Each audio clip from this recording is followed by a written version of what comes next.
Okay, everyone, welcome tonight to another episode of Two Blonde Crew. We are not going to be looking at Jail Text Part 7. In all honesty, I couldn't get it recorded. My son left for college this morning with my wife, so there was a lot of stuff going on with that. And honestly, it just did not feel in the mood to read Sarah text. So I thought the next best thing, let's go back and watch her direct testimony on trial. And I would do it with Suma this time. I did it the first time with Derek. And obviously, every stream is going to be different, but hopefully you all enjoy it. After that, we've got a Lorne call on a second stream, which I encourage you to watch. With that being said, let's roll the intro. Here we go.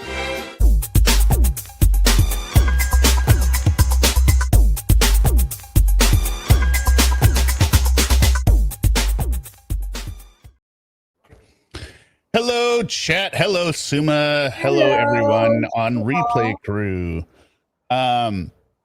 Yes. So we should change the topic. I changed the topic mainly because I said, like, my son, he literally left for college this morning. It was a little weird. I don't know. Did you go to college far away from home, Suma? Not far away enough. Okay, not far away enough. Oops. In the same state, but pretty far. Like you okay, same state. Yeah. So he's going over to Indiana University. We're out in the Seattle region, obviously. So it's cross country. And it's kind of surreal because my wife didn't go away for college. I'm here with my youngest still, right? And so to me, it wasn't that big of a deal in terms of, like, I've been through it, right? I went and did it, right? So I understand, okay, yeah, like I kept telling him, I was like, it's going to be great, right? Yeah. Like but I also, understanding that he has no idea about that yet. So he's got, saying goodbye to his girlfriend and all that kind of stuff. Yeah, the girlfriend thing probably sucks.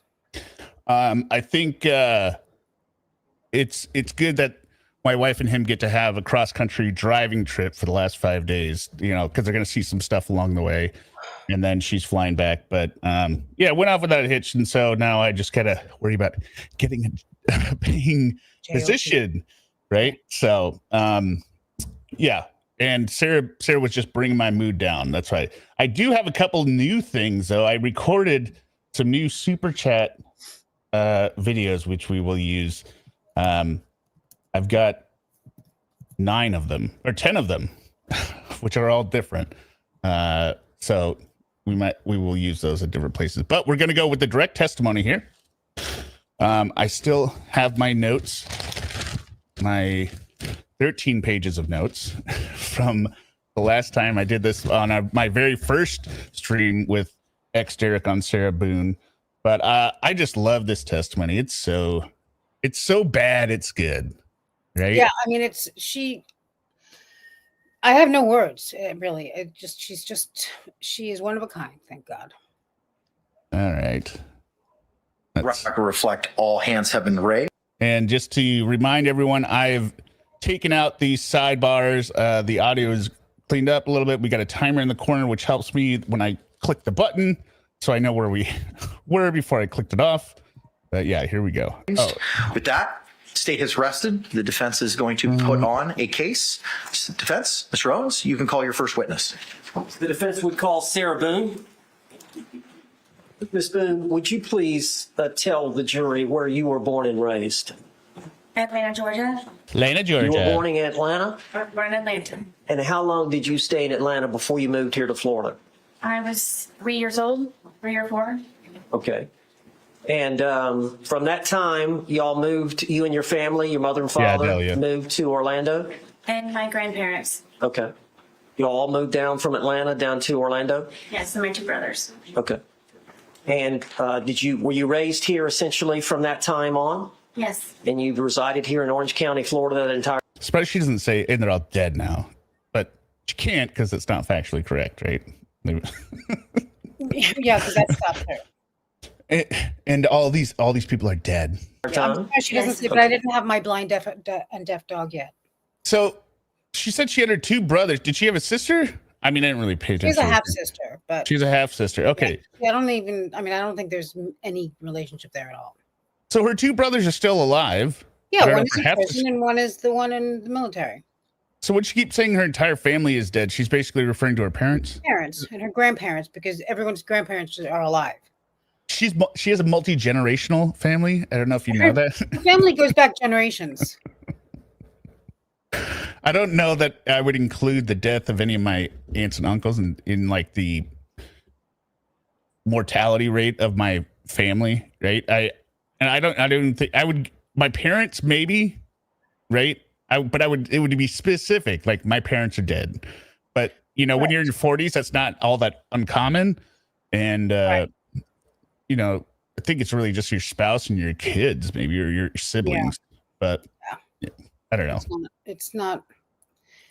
I mean, quite frankly, for their sake, I'm happy they're dead, because this would be a horrible thing to live through. Parent. I forgot I made one thing. And where did you go to high school here locally? I did. Where did you go to high school? Edgewater. Okay. And tell the jury, how old were you when you graduated? I was 18 years old. Now, I know you lost your mother and father. Overruled. I know you lost your mother and father in your teens and in your 20s. Is that true?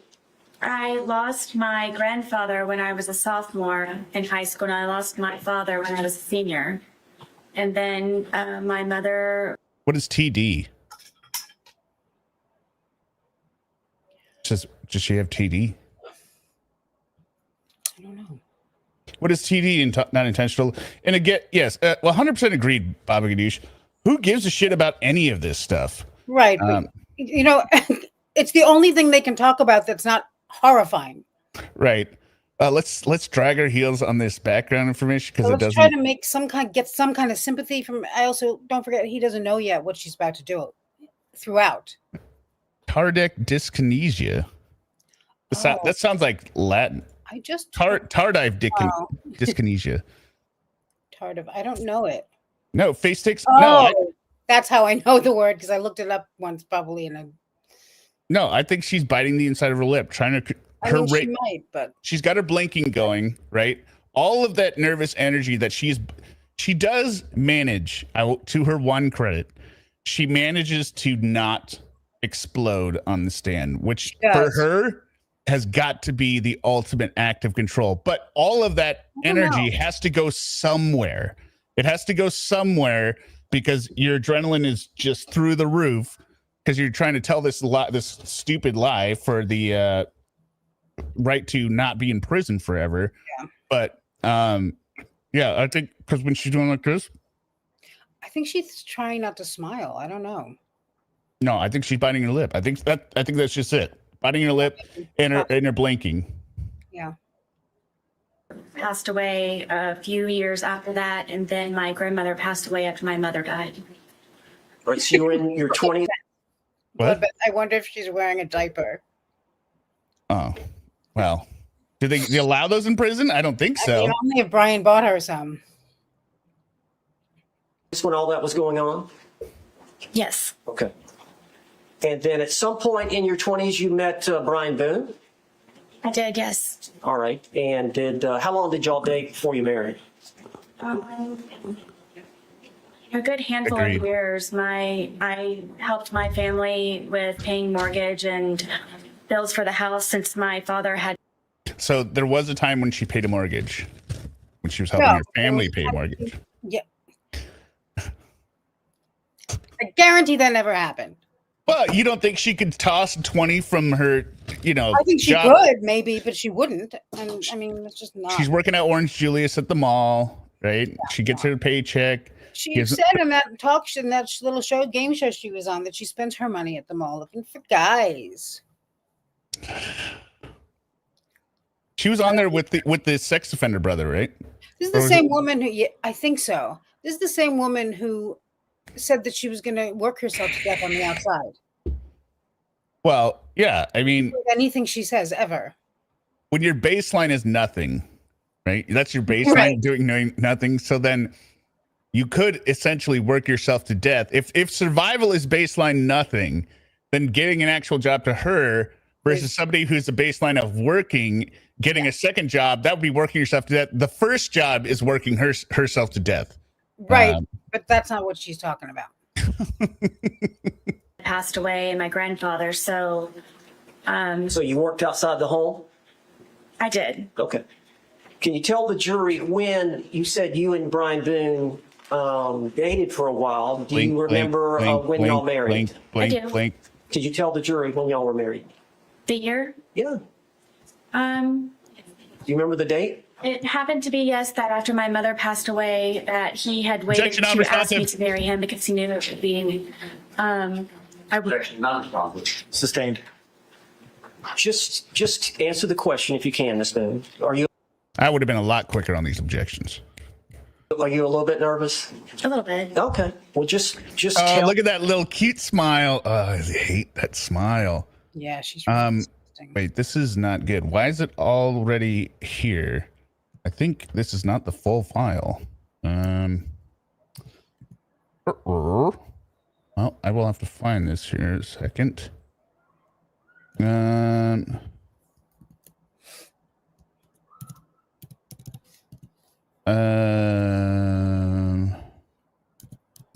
Sentencing short. This is not good. Okay, I'll keep it going while I try and find this. Tell the jury if you remember the date that you and Brian Boone married. August 21st, 2004. Okay. And had y'all lived with each other for a short time before that? Short time. Yes. Okay. After you married, how long was it before y'all had any children? Gosh, 6 years? Okay. And y'all have one son. Yes. What's his name? Lucas. And how old is Lucas now? Lucas will be record 14 years old on the 28th. 28th of this month? Yes. Okay. So you and Brian were married and y'all lived in Orange County. How long were y'all married? For 13 years. Right. And y'all divorced? Yes. And as part of the divorce, were y'all to share custody of your son? Yes. Okay, this is the wrong file. I got another one that it has everything, but it doesn't have a timer on it, but we'll just go with it. Sorry about this, folks. Yeah, and this is what happens when you do things last minute. Sarah Boone, direct trial test cleaned. Okay, we are what, 3:24 into this? Okay. Reflect all.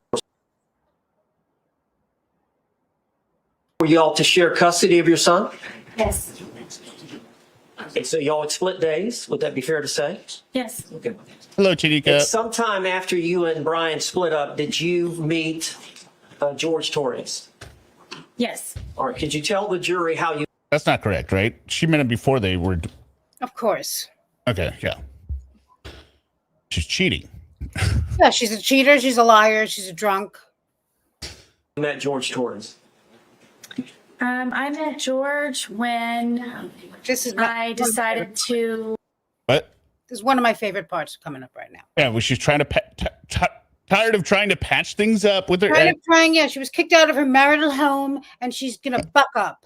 Like I said, it's a cheat day. It's a cheat day. You know, One beer, doing some people watching. That's all. Right.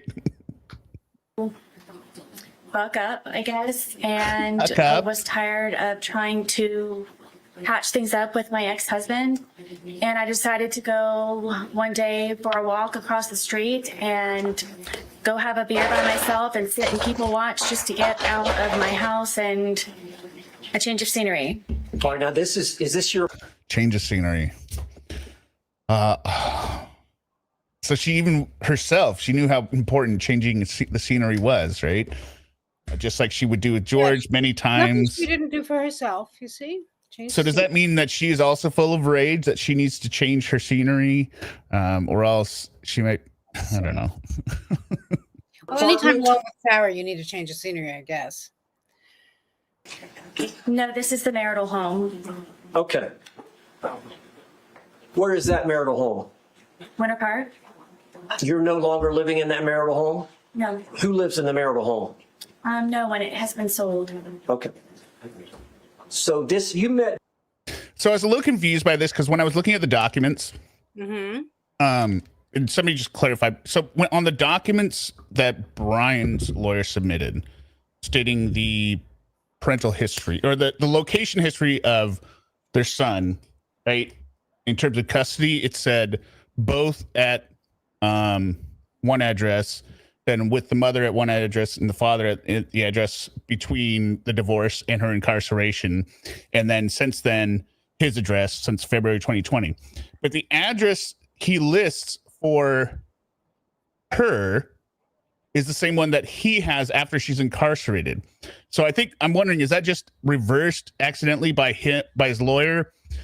Because he didn't move into the townhome, No. right? So right, okay. So I think it was just a clerical error Yeah. on the thing, because it lists her. Well, maybe they needed someplace to send mail since she didn't have any place. I don't know. Well, no, he lists out an address for himself, which Mhm. seemed like it seemed flipped. It seemed like the address he listed was the townhome, and or like, okay, so they're both at the one address. Then there's two addresses, and then they're at the one address again. But the one in before and after are the same.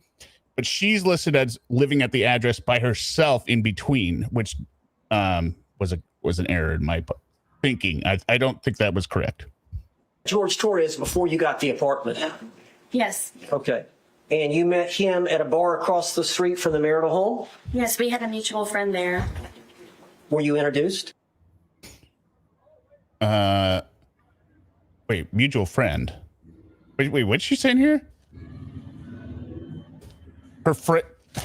Yeah, they were introduced by a mutual friend, aka the bartender, would be my guess, or nobody. That she just, she's just trying to make it sound like she didn't just pick up some guy in a bar. Okay, got it. You know. Yes. All right. How did you and George get along when y'all first met? Very well at first. Very well. It was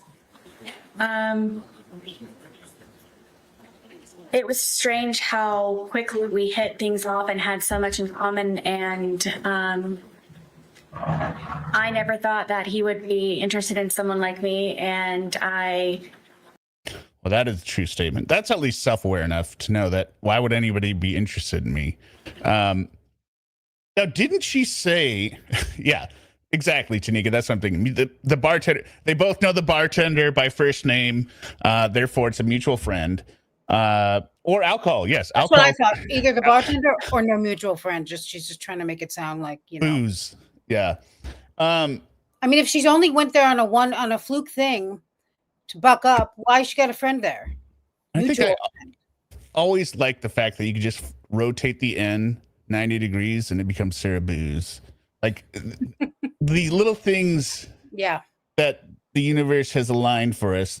God is giving us enjoyment out of the stupidity of this woman. Yes. But somebody, because again, when I did this the first time, I knew Derek didn't know any of it, which is the way I wanted it. But the whole story about the first date ending with her beat up. What? Yeah, like, in their townhome. What are you talking about? Like, does that ever come out anywhere else? Like, what is this story? Okay, she made that up, I think, during her allocution. Okay. I'll have you know, I have some of my very best friends at the bar. Yeah, me too. But I'm not saying I only go once on a fluke to buck up. Yes, no, and I went golfing with my bartender, and I've hung out with him before. So that was at the old Juanita pub, though. So Pretend Judge is my best bartender friend, though. Also, somebody had said in one of the comments that Anna Nicole, no, not Anna Nicole Smith. She's always on my mind, though. Why is Anna Nicole Smith always on your mind? Why not? Nicole Simpson, OJ's wife. Apparently, their first date was something like that, which is still was surprising no matter who it is.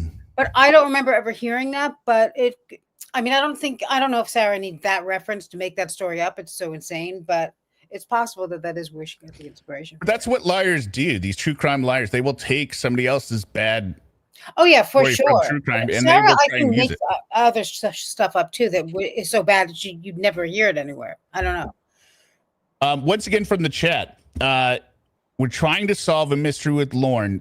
The quote of he always says it, and it's got to be from a movie, and we got to find this movie. He will say the phrase, if you love this person so much, then go get them. Some variant of that phrase, but it's if you love them, go get them. And he varies it so much, but that's got to be from a movie. If somebody has to know what movie that's from, we need to find it out, because I know he's taking it from a movie. He says it so much. I have to know. Okay, so $25 bounty. If you could name the movie for me, I will gladly give you $25. Just couldn't believe that he was actually interested in me and said a lot of nice things. And 1 hour ended up being 4 hours from when we had first met. And then we would always have something to talk about. Why couldn't you believe that he would be interested in you? The pineapple? What pineapple? The pineapple on her door, but that was not that house. That wasn't the townhome. Oh. You know, pineapple is upside down. Pineapple is supposed to signify that you're a swinger. Oh, really? Allegedly, I don't know.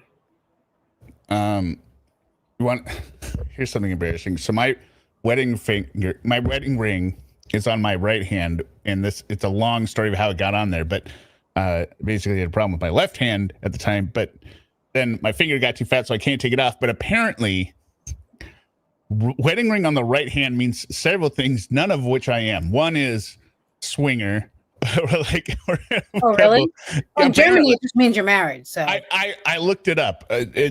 One was swinger. The other one, I think, is like gay men who are married will put their wedding ring on their right hand finger when cruising for men on their own, like to signify, like, hey, I'm married, but hey, right, Michael style.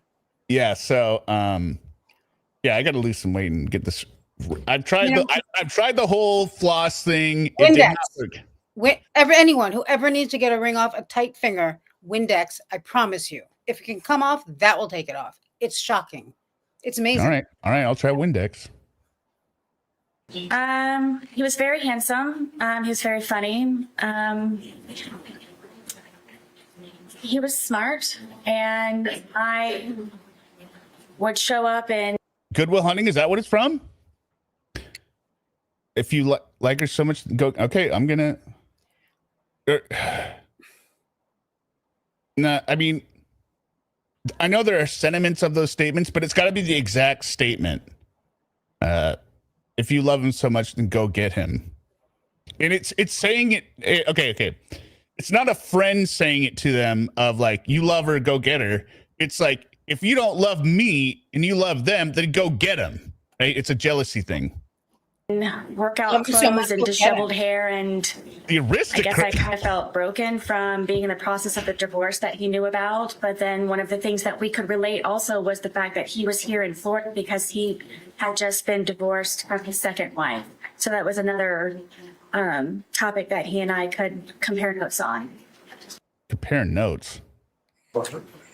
I mean, there's nothing healthier on a first date than talking about your exes, right?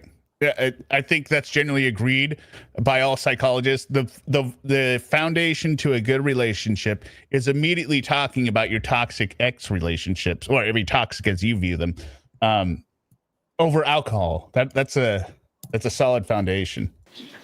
So eventually the divorce was settled. Did you get your own place? Yes. Or is it fair to say that okay, so whatever movie is, I just recently seen, but a mother wouldn't say it to a daughter, right? Because the mother's not trying to get the daughter to be with her. Right, it was a jealous thing. It's a jealousy thing.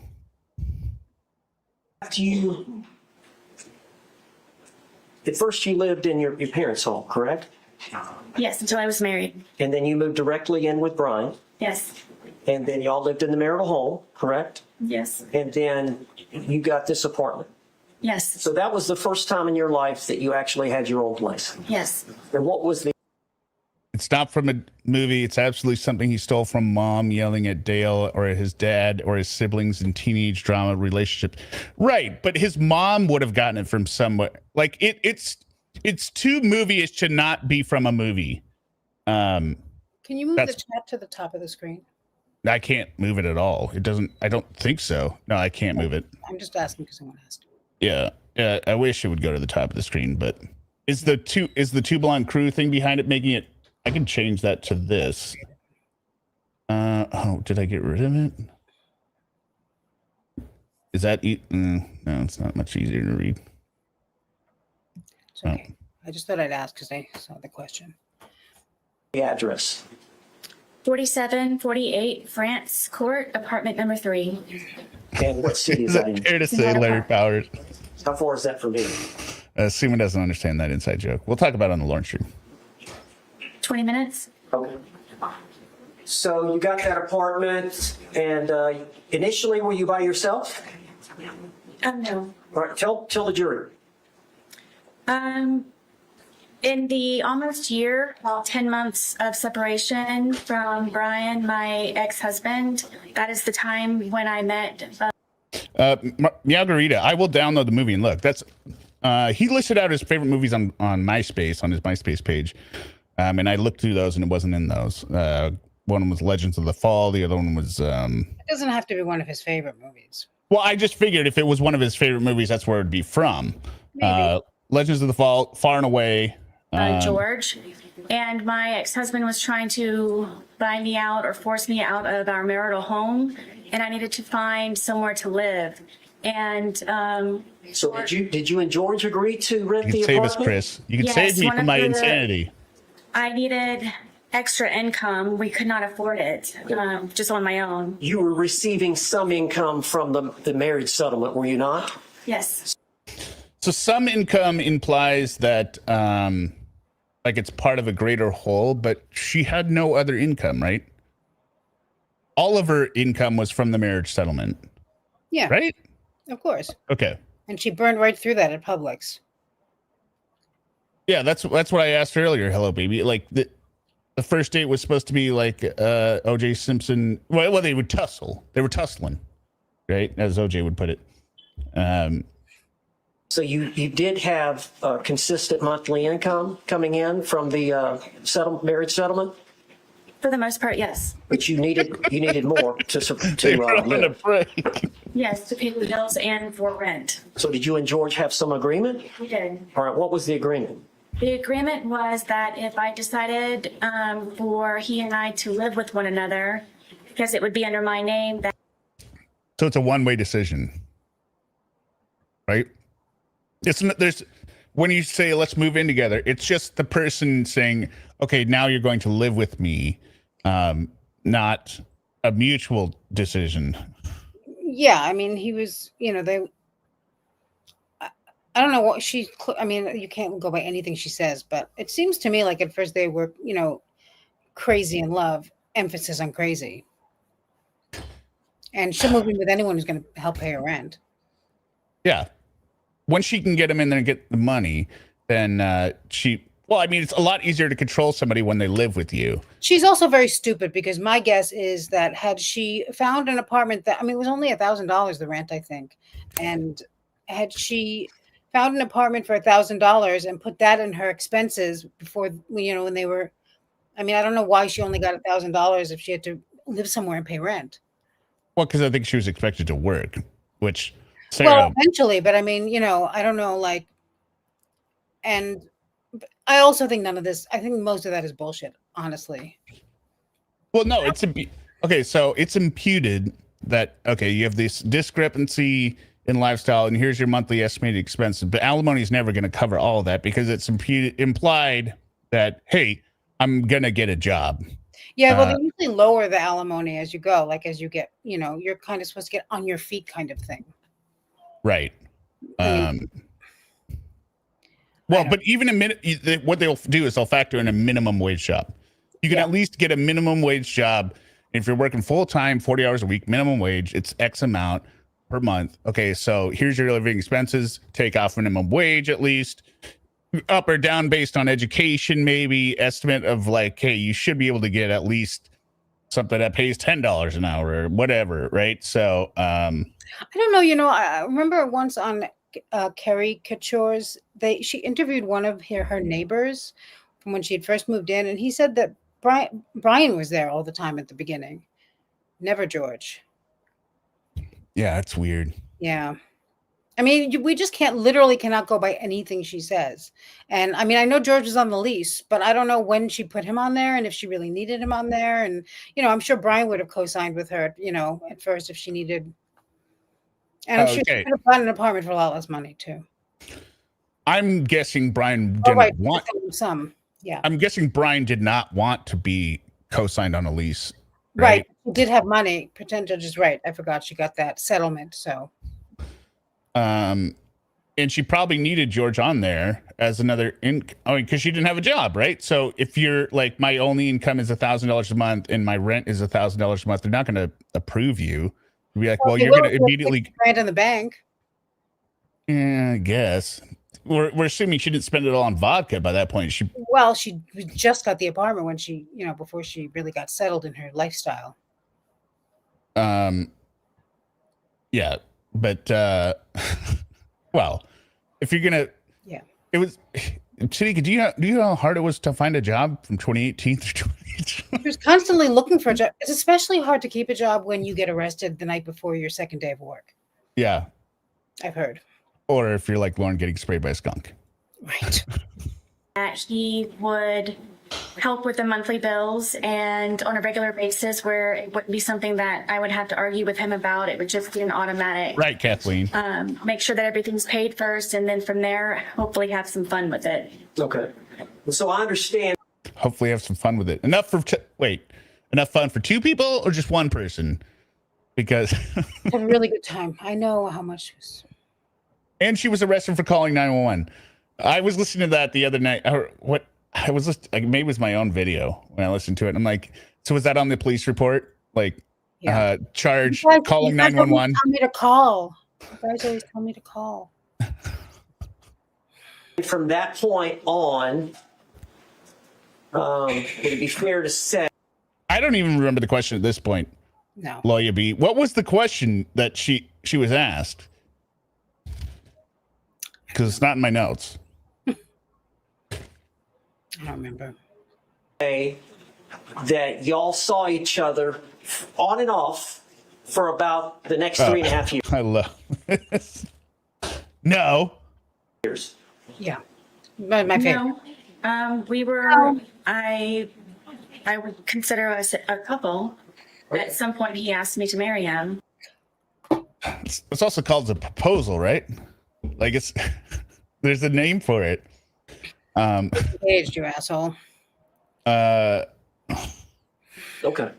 But y'all did have times where he left and went to live with his parents. Lawyer B forgot. Is that fair? Yes. And there were times where there was an understanding that y'all were going to break up. Multiple times. Okay. She can't say many. She has to say multiple. Just what kind of arrogance, or not arrogance? What kind of stupidity is it that you're arguing with your own lawyer over? Lawyer. And they had to have gone through these questions before because you do witness prep, and so whatever. Sarah decided, off again, on and again. Yes, that's not like good. The implication of that, they were a couple.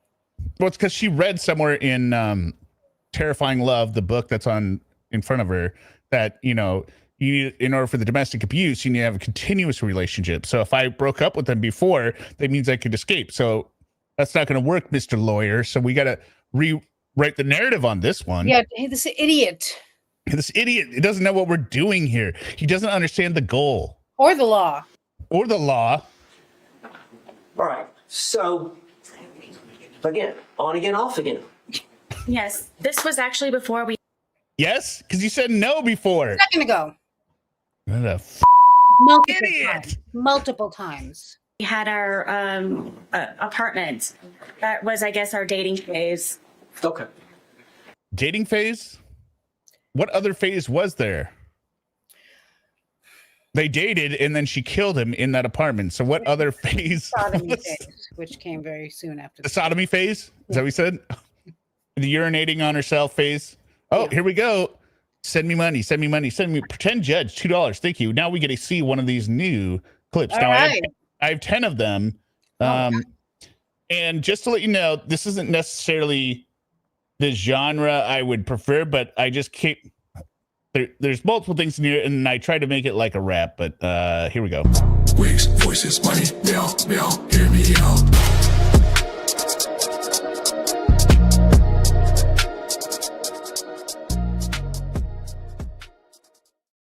Shoot, the subtitles didn't burn in. Okay, well, dang it. So that was Wigs, voices, money, meow, meow, hear me out. That was. So y'all were together for 3.5 years. Is that fair? Mm-hmm. Yes. And y'all had actually agreed to marry? He had asked me, yes, a couple of times to marry him, and one time I agreed to yes. Okay. Now, I want to get directly to the date of this event so that the jury can hear Not yet. your testimony. All right. So tell us, I believe the date is February the 23rd of 2020. Explain to the jury that whole day, from the time y'all got up, the whole thing. Bitch better have my catnip. Approach. Okay, we got the Objections sidebar overruled here. for now. Now, Ms. Boone, let's just, instead of one long speech, let me break you up over the course of the day. Yeah. So, One's- do you Good remember idea. the date of February 23rd, 2020? Yes. Do you remember getting up? Yes. All right, just tell the jury about that morning. What y'all did that morning. What you and George, you and George spent the night together at the apartment. Yes, at that point he was living there. Yes. So y'all slept in the bed together upstairs, February. So you would have gotten up, y'all would have gotten up that morning. Now remember, according to her testimony later, she has drugged him down, or he has drugged her down the stairs, right, on Saturday night. She lost a whole chunk of hair in the stairwell. And this was, he drugged her downstairs to drink with him. And then this is the next morning. Morning, February 23rd of 2020. Yes. All right, tell the jury what happened when y'all got up. He was already downstairs, and I went downstairs, and he wanted to start the day off by drinking because it was a day off from his job. How do we know that's a lie, Suma? Um, How do we know he wasn't downstairs wanting to drink? wanting to drink because much like waffles, if you want to eat waffles, you're just going to go eat waffles. You're not going to wait downstairs You're not going to wait downstairs. and stare at the waffles and wait for Sarah to come downstairs and That's talk right. you out of drink He's eating a the grown-ass waffles. man. If he wants to drink, he's not waiting for. I mean, I'll never understand. It makes me angry every single time I see any of this. How she expects anyone to believe that she was so terrified of this man who she bosses around from dusk till dawn. I'm just like, I just, if she just realized how stupid she sounded, it's never I gonna mean, happen. so many lives could have been saved. But And I taught him. Janika says he lost his job 2 weeks before he's it was his day off because it's always his day off. Yeah, well, no, because he had a second job that he was looking for a better job, like. Oh yeah.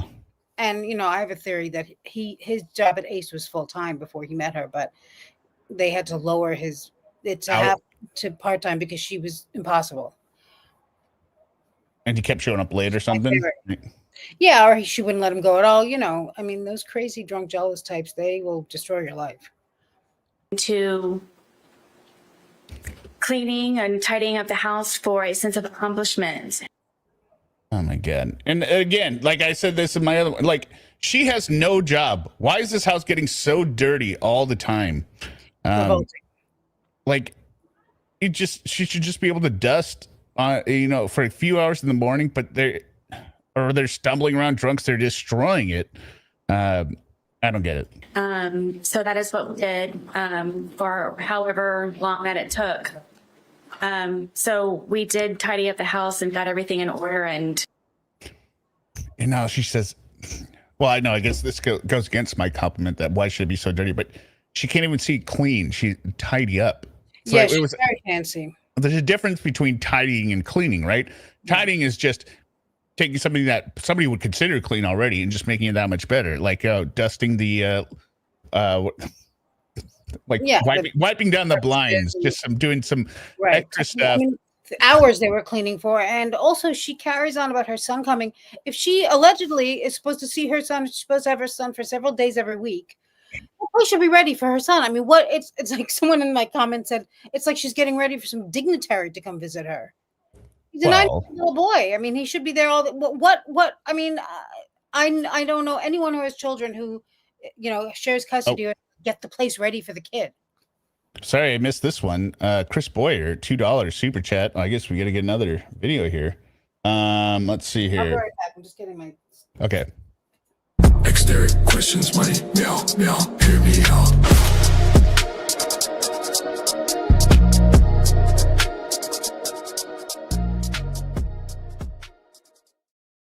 So I don't know if everyone heard that one. That one is X Derek questions, because people have many questions about who X Derek is and what exactly the nature of our relationship is.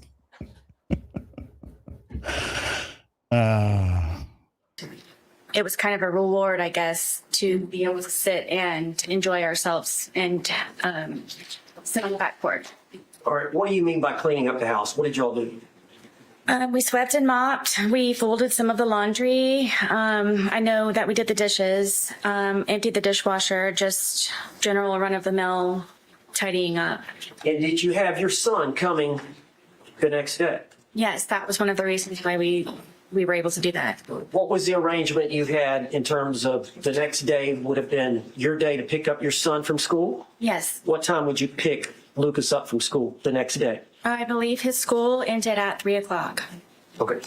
So you would have been responsible to pick him up and he would be spending the night with you that night? Yes. So you wanted to have the house nice and clean? Yes. How many bedrooms are in the home? 2. And you and George had one bedroom? Yes. And who had the other? Lucas. All right. Is that exclusively his bedroom? Yes. All right. So how long would it have taken y'all that morning to clean? I don't really remember what time we woke up, but maybe a good 2, maybe 3 hours. Okay. And would it be fair to say that you and George both smoked cigarettes? Yes. And would it be fair to say that you and George both drink alcohol? Yes. All right. So at some point, y'all finished your chores, Yes. right? And then y'all were going to enjoy the day. Yes. All right. What was the plan? It was just kind of, we've got the day to ourselves. Let's just kind of relax and go with the flow. Did y'all make a decision that y'all were going to start drinking? Yes, we had a half of a bottle that was already in the refrigerator, and I did not want to go out afterwards. I, again, had Lucas coming the next day, so we went over to Publix to purchase another bottle of wine so we could not have to go out later on that evening. Now, you were here in court when the state played the video of you two and the Publix purchasing the bottle of wine? Yes. Is that what you're referring to here with the jury right now? Yes. Okay. And that was around noonish? I believe so, yes. Okay. Had y'all started drinking the leftover bottle before going to the Publix? No. Okay. So y'all bought a bottle of wine? Yes. All right. And how did y'all get to Publix? My car. How far is Publix from your apartment? 5 minutes. How would you get there from your apartment? What do you mean? Did you have to go across any major highways, or is it right there? You just come out of our apartment complex and you do a little U-turn and then you come up and it's right in that complex. It's cattywampus, right? Is that what? Pretty much. Well, the place they get cigarettes is cattywampus from Publix. Oh, okay. Walk there. I don't know. Got it. Okay. But it's easier to drive than to walk. Yes. Okay. Now I know that sometimes y'all would simply need cigarettes and it was in walking distance. Can you tell the jury about that? Yes. cares? There was a AutoZone convenience store with in the same, I guess, parking lot of our townhome or complex.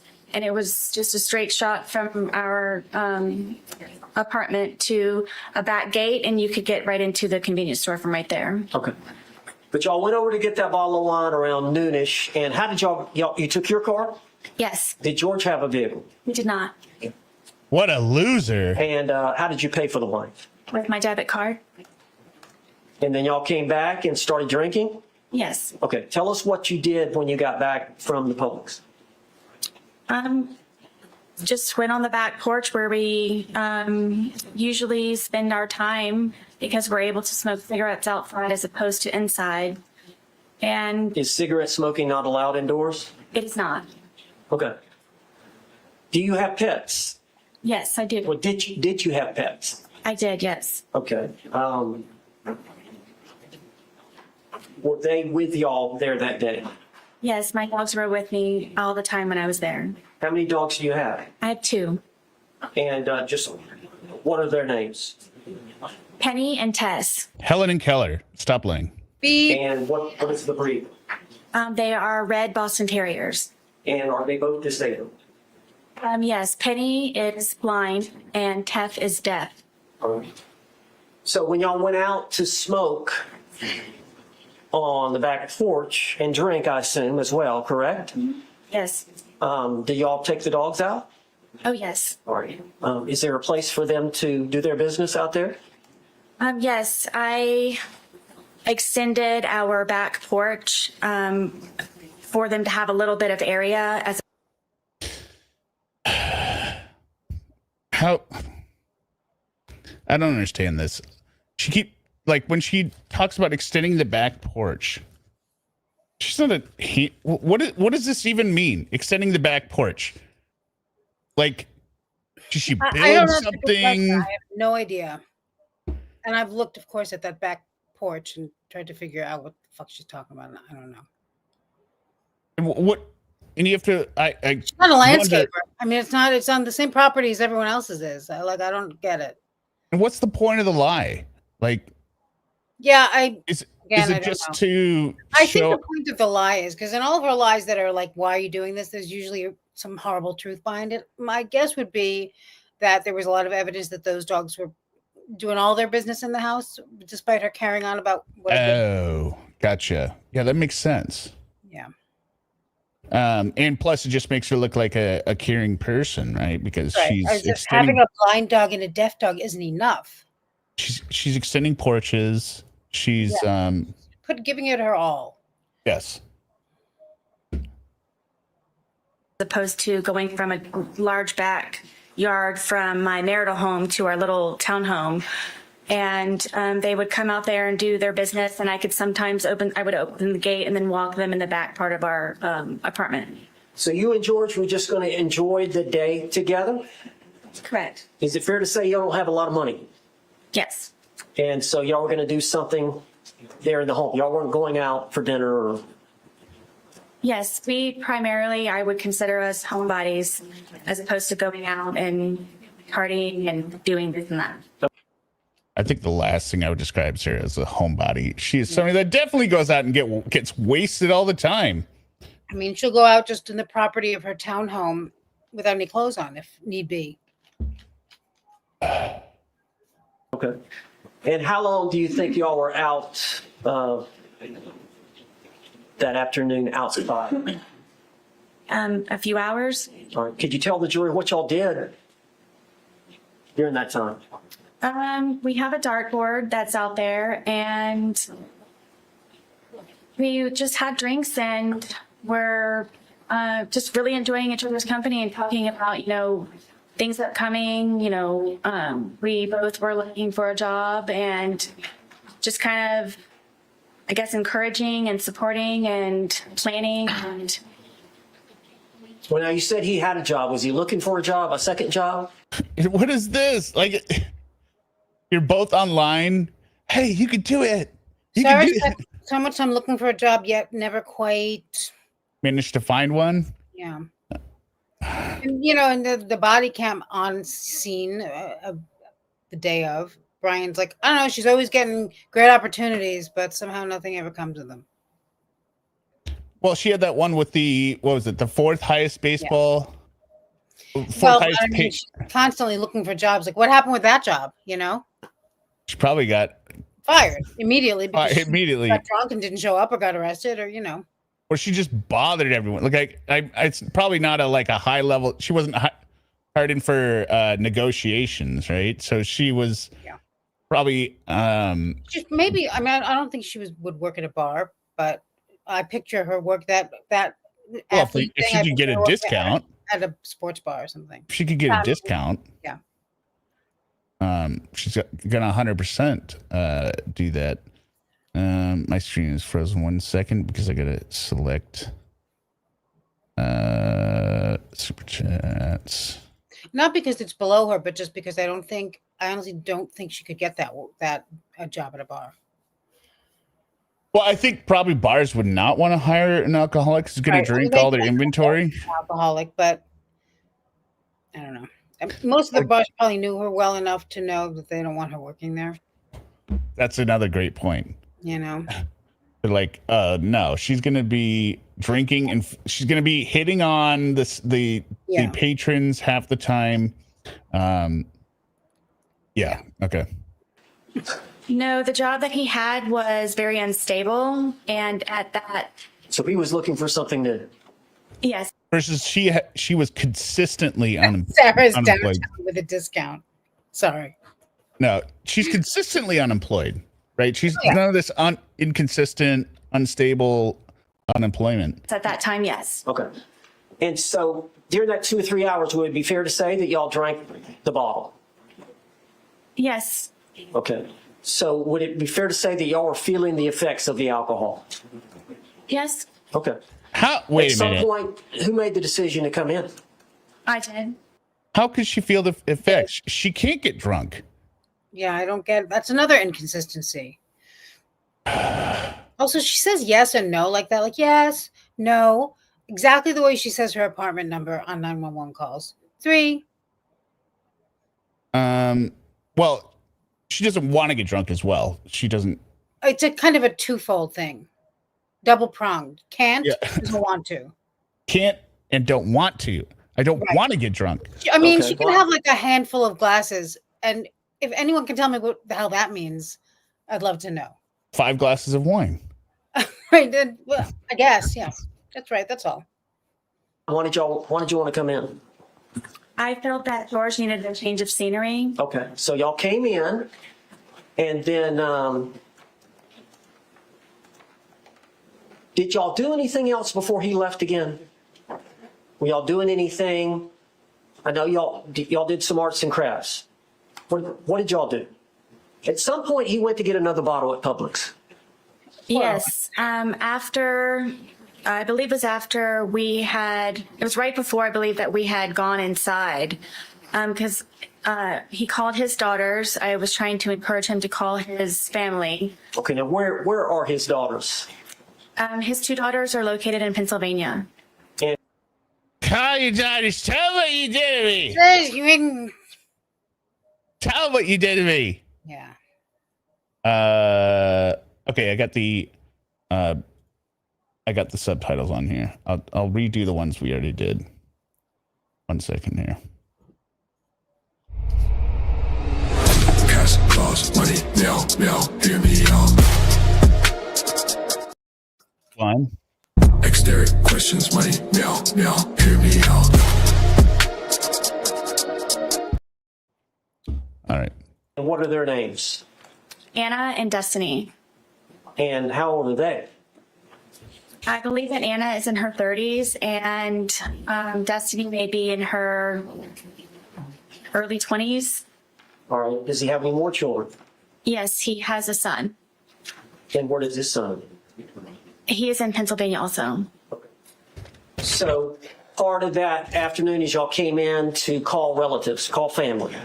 No, I had him call outside, just trying to, Bet the neighbors love that. I guess, boost the mood. And Why would that boost the mood? Calling outside. And why are they even saying this? Who cares? What are they trying to cover up with that? I'd like to know, actually. What's it exactly right? She doesn't say anything in here where the mood is covering up a lot that we don't even know about, because a lot of the things are planted here. Like there's certain things like he asks her about. Did you call Brian more than once when you called him over because it was so horrific you didn't know what to do? She's like, yes, because every minute seemed like an hour, and they obviously were laying that down just in case. This was like, so you would lie in bed not answering his call, but how many times did you call him when he took 5 minutes? That's my guess. I don't know. So is it possible if the breakup story is accurate, right? Is it possible that the breakup has already started at this point? Maybe he has said outside, I think we should see other people, or I think we should break up, right? So George needs to change the scenery. Maybe you call your daughters and they can tell you how much I do for you, or it's possible. I mean, who knows? I don't know. The first daughter didn't answer, and I don't remember the reason I didn't speak to the second one. I believe he did it. Because you were wasted? It was just for a moment. All right, now whose phone we are using? My phone. All right. Just for a moment. Just like y'all are here just for a moment. This is all just for a moment. This is me for this is forever. This is forever. Moments forever. It's forever. And is that common for y'all to use that, for y'all to share that phone? It was because George said that he didn't have a phone. An obscure so it would either be lost or. And I like how everything that Sarah does that's negative is like for a moment, or it's momentary, or it's a fraction of a second. But everything good that she does is eternal. I'm eternally a good mother forever. My love is boundless, and my efforts are ceaseless. There's no ending. You cannot measure any of my good deeds. Apology or whatever. I apologize profusely and ceaselessly. My undeniable. Everything that she does that's good is you cannot measure it. Innumerable. No. But everything bad she does is just like isolated, some obscure, isolated thing that no one else even noticed, but you had to make a big deal about. Right. Given to him by his mother, so I didn't know he had a cell phone, so we would use my phone. So it was primarily your phone? Yes. Okay. And you took a lot of photographs that were on that phone? Yes. Videotapes? Yes. Text messages? Yes. Phone call? Yes, he and I both on the phone calls. So he would use it as well? Yes. And that phone, is that the one? And yet you couldn't call 911 on the day in particular. Didn't know what she's so horrific. That was seized in this case? Yes. Seized? Come on, Owen. You're an officer of the court. You're supposed to be you have an ethical duty to tell the truth. It was not seized. It was voluntarily handed over and signed away.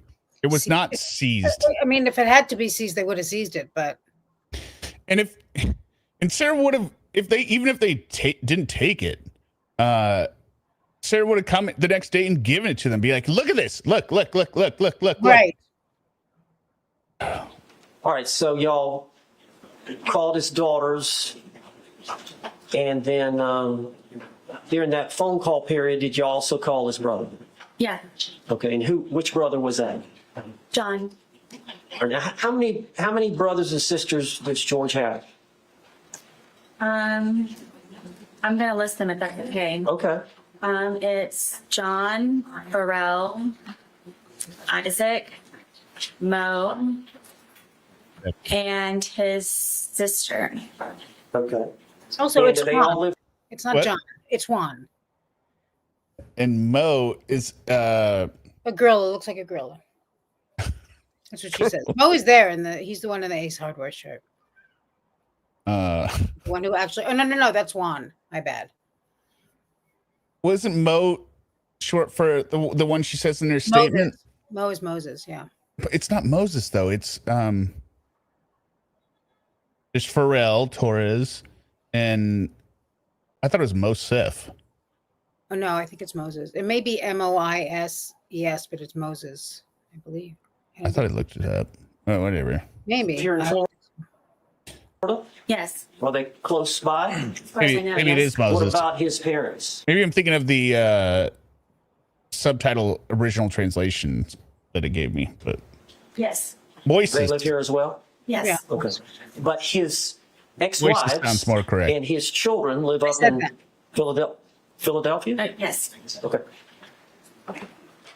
So you called the girls, then you called, or George called his brother. Yes. Was that conversation that long? No, it was not. Okay. Yeah. And then after that phone call, were y'all inside by this time? Yes, at this point, I believe that it was a good time to get a change of scenery. Another change of scenery.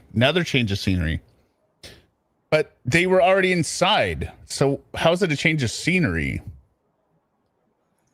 Right? They're inside already.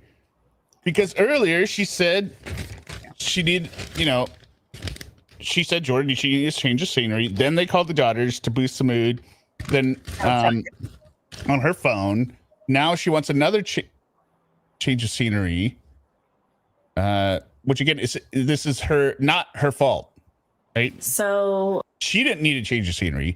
No, she didn't. George did, and so this whole story is being, this whole unfortunate obscure event is being directed by George's need to have a change of scenery. She just would've been knows fine. him better than he knows himself, so she knows what he needs. That's all. She could have just been sitting there on her own. She can sit in silence for all day and without anything. Not But a peep. George needs all this change of scenery. All of the I background noise he needs. Yes. thought George would be better off inside, and frankly, I didn't want to be outside any longer either. She does that a lot too. She does that in the interrogation. She's like, I thought George would be better outside, and frankly, I didn't want to. Like, which is it? And also, why are you even saying any of this? Just say you fucking went inside. What's happening? Well, again, because this is George's fault. That's why it's framed like this. He's just trying to help himself, for crying out loud. If she were to say, I wanted to go inside, that implicates her culpability in this situation, which she obviously is not guilty. That's what she's worried about. Her wanting to go inside. That's going to make her guilty. Mm-hmm. So just to get an idea, about this time is when he went to get the second bottle, or did y'all stay inside for a while before he left? No, from what I recall, I thought the day was over and it was going to be. So this would have been like 6 p.m. at this point, wouldn't it have? Based on everything she said later. I mean, This is still pretty early because they got the bottle of wine at noon, went home, smoked some cigarettes outside. So if the day is over. I don't remember what was the time on the like camera in the Publix when they went together. I thought it was noon it was either 11:30 noon or 12:30, one of those times. So it was very early. And so they woke up 2 minutes before that, by the way. No, they were cleaning for several hours before that. Remember, she had to go down, convince George not to drink, even though he was sitting there staring at it, being like, I want to drink. There's no booze in that house. Come night cold, I guarantee that. I refuse to believe. And obviously they had to go to Publix, so. She's also forgotten, where are you eating dinner at this point? They don't eat. Right, but normal people eat, right? Right, so, but they make a point of asking her that, and she's, But how long have they been outside at this point? If the day is over, they would have had to. If it's bedtime, let's say it's 5 hours. They were sitting outside. Yeah, 5 hours. So it's 5 p.m. Why is the day over? She wants it to be over because her son is coming the next day. So she just wants to find out if he has any laundry he needs done. And then, they'll. Okay. Got it. Yep. Get ready for the evening, for the day. What do you want for dinner? Do you have an extra load of laundry that you need to throw in, kind of thing? And that was my understanding. And this was about 5-ish or something. So again, according to her, sitting outside smoking cigarettes and drinking wine, that's an active day, right? Because now she's treating it like they went to the lake and were on the boat jet skiing or something, and okay, now we're gonna wind it down after this whole afternoon beach volleyball. No, all you did was sit and drink. You didn't do Just anything, sat and Sarah. got shit-faced all day. I mean, and I'm not judging you for that, but you know. Well, it was a lot. It took a lot out of her. Yeah, I get it. I mean, I don't remember the time. Okay. always At exhausted. some point during that time period, did George go to Publix again? Yes, I thought he was going to be walking to the convenience store, but apparently when he returned, he had gone across the street with my car and my debit card to buy another bottle of wine. What was your understanding of where he was going? To the convenience store, walking, For what? cigarettes. And you learned obviously that he came back and you learned that he'd used your vehicle Yes, and he'd used your debit card yes, and he'd brought back a bottle of wine from Publix. right. Yeah, And you saw the Publix video of that. Sorry, what'd you say? he brought back enough for two people to have a really good time, on top of Yeah. the good time they've already had. Yeah. Yes, So he comes back with the other bottle of wine, and did he want you to drink with him? It was expected. it was expected, yes. Yes. I can't. Just it was expected that I'm just living my entire life against my own will and expecting you to believe I'm a good mother on top of it. My son is coming the next day, and this is how I'm spending my Sunday. Everything is, I have no choice but to drink. and the fact that they have the video of her complaining about George Right. drinking the alcohol. Like, you can't give this testimony, Sarah, that you're being forced to drink against your will. You don't want to drink when you are on video complaining about the alcohol being drunk without I you. know how much was in that bottle. And you agreed to consume the second bottle. Water Buffalo has a point. Sometimes I get the feeling Sarah isn't being completely honest with Yeah. it. Yes. I mean, I don't know why you feel that way, but With him. Yes. Okay. So over the course of that evening, drinking the wine, what did y'all do for time wise? Watch a movie, music, just kind of tell the jury what you remember. I know it's obviously been a while, but It was kind of Your a last regular day of thing freedom. where I would What? it was her last day of freedom, so she should freaking remember it. Yeah. always try to come up with entertaining activities for George and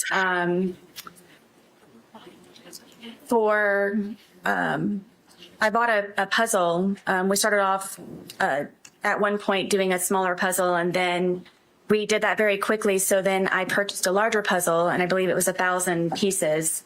So I thought to get his mind off of things and to focus on something, it would be smart for us to do the puzzle. So for however long that took, we finished the puzzle. So that was one. did you every piece was finished or was it? Every piece but one. Every Here piece we was go. finished. It was strange that we couldn't find one piece, and we thought it was funny that it was like in like the perfect place on there. Oh, that's so cute. But yes, every one but one piece. All right, after the puzzle, what did y'all do? I decided to continue to maintain and focus. Maintain focus. You cannot remember how long any of this has happened, unless she's telling on herself, like, maintain her drunkenness. I wanted to keep my buzz going, so I decided to maintain my buzz. Meaning. And I have a bunch of paints that I used of my son's that his grandmother bought him. It's a very big art wooden box, and it's got pastels, pencils, paint, any kind of whatever. And he and I were very much into art, and with this resource, it got him very interested in being. Say it. Hate her. Idiot. This resource, this learning resource. Yeah. I Also, he was an artist before he met you, you witch. want to see how bad. I would like to see her drawings. Are Yeah. they as bad as I imagine them to be, or? I think she's got some kind of, she might have some kind of, I don't know if it's an artistic talent. I mean, I have no idea, but I don't think she's one of the great artists of our day. Okay, so George is probably a lot better than she. Gotcha. All right. More creative. How long have you been into art? Ever since I can remember. As a child, You like to draw? I like to do anything artistic. Okay. And involving alcohol. Look at that smile towards the audience. Who is she looking at? She's looking at her stupid friends, I guess. I imagine. And I know, we saw some of the pictures of your apartment, but it looks like there was pictures and artwork up. Is that all your work and George's work? The majority of it, yes, are. Wait, those weren't by famous. That wasn't Van Gogh. Those weren't Monet's on the wall. That was you, Sarah. Oh my God, so talented. Belong. Who hangs up there? Well, I don't want to say that. I'm sure people with talent. I have a few paintings painted. My grandma used to paint a lot. She would hang up her own stuff, but I'm not imagining these being great works of art. If No, and I don't think they were like on canvas framed or anything. they were just like on paper. A piece of paper, like it's from what I've seen in the place. The whole place was like a refrigerator, Like yeah, with tacked up on the wall. Yeah. My parents have some of the paintings that my brother and I did when we were younger hung up. Oh, I guess I have to say I've hung my own paintings or work because I needed something someplace, and so I would just to fit it like. Oh, I did a piece of art. I'm gonna go grab my piece of art. Okay, this I gotta say. Things from my home, and then also some of George's, yes, on the wall. Was he pretty good at art as well? Yes, All right. So you both enjoyed doing that. very much. So y'all got out Lucas's art set. What did y'all do with that? We were just, I guess, doodling, whatever. I would always tell him that everything that you make is a masterpiece. So just let loose and just let it go. And we would just paint and paint and drink, yes, and listen to music sometimes, and yes. Okay. Now with the dogs, did y'all get the dogs involved? Oh, yes, my dogs follow me everywhere, yes. Was there some dancing going on with the dogs? Yes, after we had completed the puzzle and Dogs hate dancing. I guess we're painted out, I thought that it might be a good point for us to maybe listen to some music. All right, everyone ready for this? So I did do this in an hour. It was at like a work function where you go to the department goes to a place and then Paint and sip? Yeah, probably. And then everyone's like, well, you could do the lesson here or you could do your own thing. And I was like, I'm doing my own thing. So I did. Oops. Oh. Let me turn off the. I want to see this. Shoot. I can't see it. It's 1 second here. The screen or whatever? Green screen, yeah. Clean this up. I didn't mean to mock you or paint and sip. I'm just always angry. No, I got you. I got you. Because I've never been to one and people are always going to. Pretty good. I mean, it's considering you're not an artist. I mean, I did it. I did it in an hour. It was all great works of art are done in an hour. And I didn't know what I was doing until I just started doing it. I was like, well, I'm going to do a background. I'm going to do because I could do the little trees. I was like, well, I know how to do little trees. That's really good, actually. Did you win anything? I won a second place karaoke trophy. I also won first place karaoke. I meant for the art. No, I didn't win anything. People asked me, what are you doing? Because I wasn't drawing. I think they were all supposed to be doing a plant or something. Oh, yeah. They usually like give you a thing in that where you can freeball it.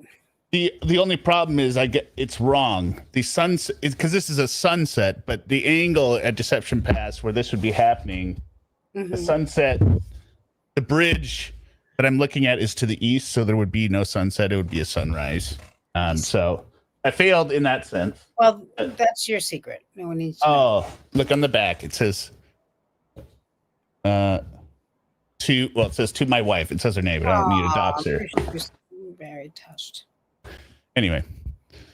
And But even I didn't hang that up, Sarah. it's The music that George listens to is it's very fractious to me, and it was definitely not going to lighten the mood. So we ended up finding some channel on the radio, and so channel on the radio. So this is not his music then. This is the channel on the radio picking the music, but it's still fractious to her, right? Yeah. She hates everything he does. was feeling it, and then we ended up, my one dog gets very active and was dancing with us, and we were just having a good time listening to music. Okay. And I guess. Yes, I'm sorry to shatter the illusion, Hannah Banana. This is not my real background. This is I didn't know that either. I thought it was like your studio, or No, it's an alteration of my background. So I took the real photo, then altered it. Oh. Because I wouldn't be. You don't want to be completely dishonest, right? I wouldn't want to. Well, No, I get it. I mean, I understand that completely. It's getting pretty late in the evening. Yes. Anything else I've missed? I don't believe so. All right. Okay, So tell so us- Sarah, you didn't say anywhere in here where he got mad. Sarah, Fractious music is urban music, pretty much, is my guess. she couldn't think of anything else. Nothing else. This is when Jay asked you later, Sarah. Well, when did he get mad? She's like, I didn't. What, or what'd she say? When do I? Mad again, What- yes. Or what? When could I did? When could I have said it? Yeah, I don't remember. It's hard to remember when she says because there's so. When? Oh, she says, when would I have? Yeah, would when right here, Sarah. Right here. When would I have said that? Tell us where y'all Just a ended minute up ago. Didn't you before. just say that? Yes. And What? And he's like, just a minute ago you said that, didn't you? Yes. You got cop sirens in the background for the quinceanera. Yeah. The My brother's quinceanera. My sister's Yeah, there's- quinceanera. all kinds of criminal activity going on.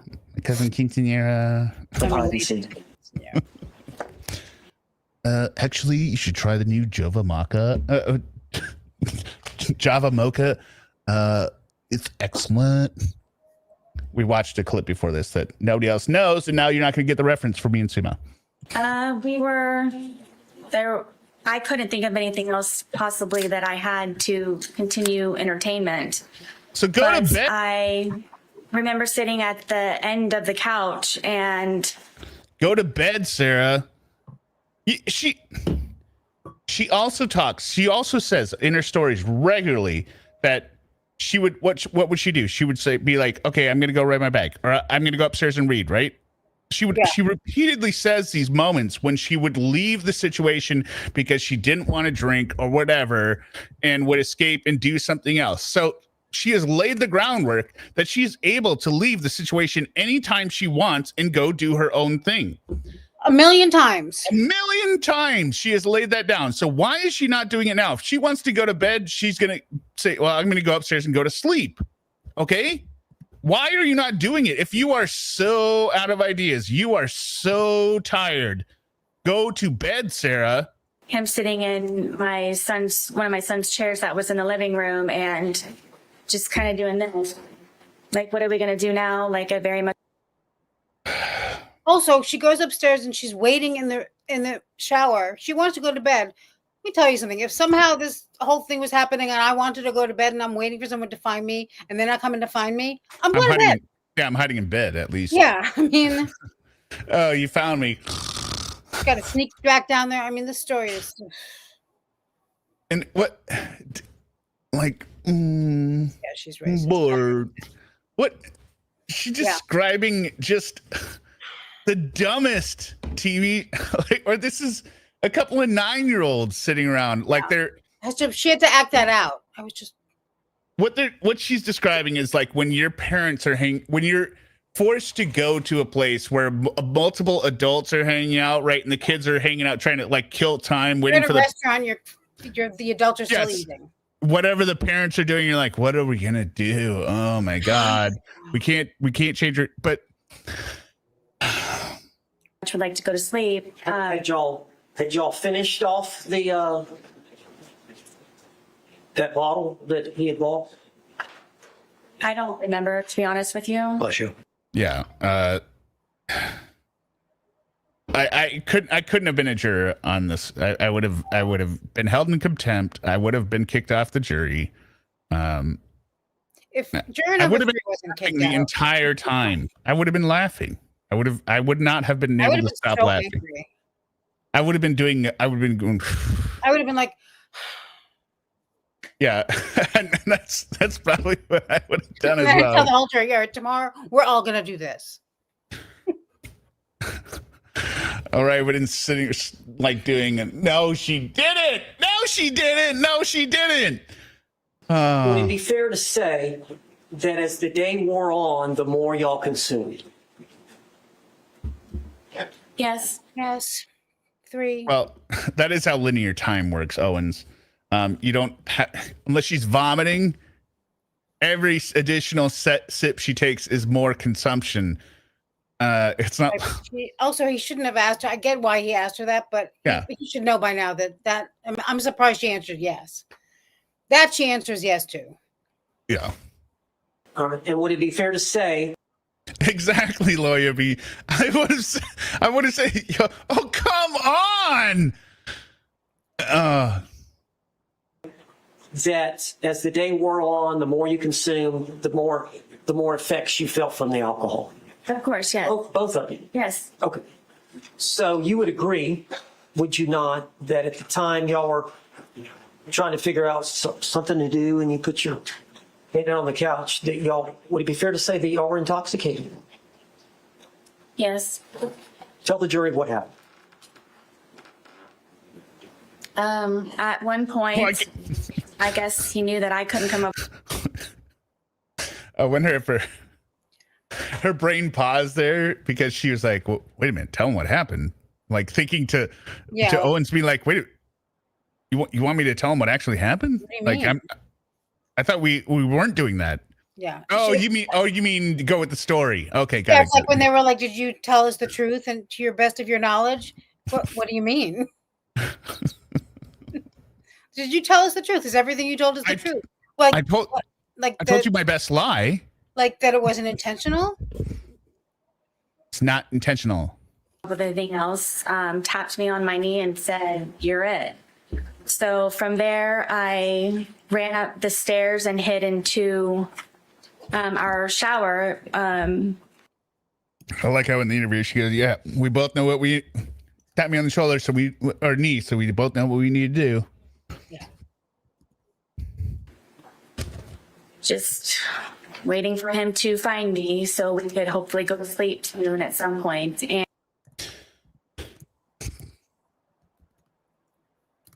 I don't know. I just don't understand. She's just waiting for this day to be over. She's exhausted. But why would she think this story would make sense to anyone ever? Like That's the question. That's what I want to know. Like she's going back and forth between the narrative of this being her, trying to entertain George, keep him, focused and all this, like he's a child. But then also at the same time, somehow she's being held hostage. It's tagging so how can you be held hostage at the same time that you are in control? You cannot be. You navigate someone's entire day and then say they're the ones bossing you around. Right. You can't have both, Sarah. You can't be directing everything and being at the mercy of the other person. She does this with everything. Like in a lot of the body cam, she's like, because I'm so afraid of him. Go get him. Like you can't just like, nobody should should call the police and be like, go get him, put him under the jail. That's inexcusable under any circumstances, unless someone does something to your child. Right. Yeah. Put him under the jail. Just put you under the jail, She's Sarah. scared. She's so terrified. I'm not going to get arrested, right? Yeah. Well, they did, thank God. Well, she got arrested for calling 911. That was the official charge. And Calling 911. No. Right. That's right. Yeah.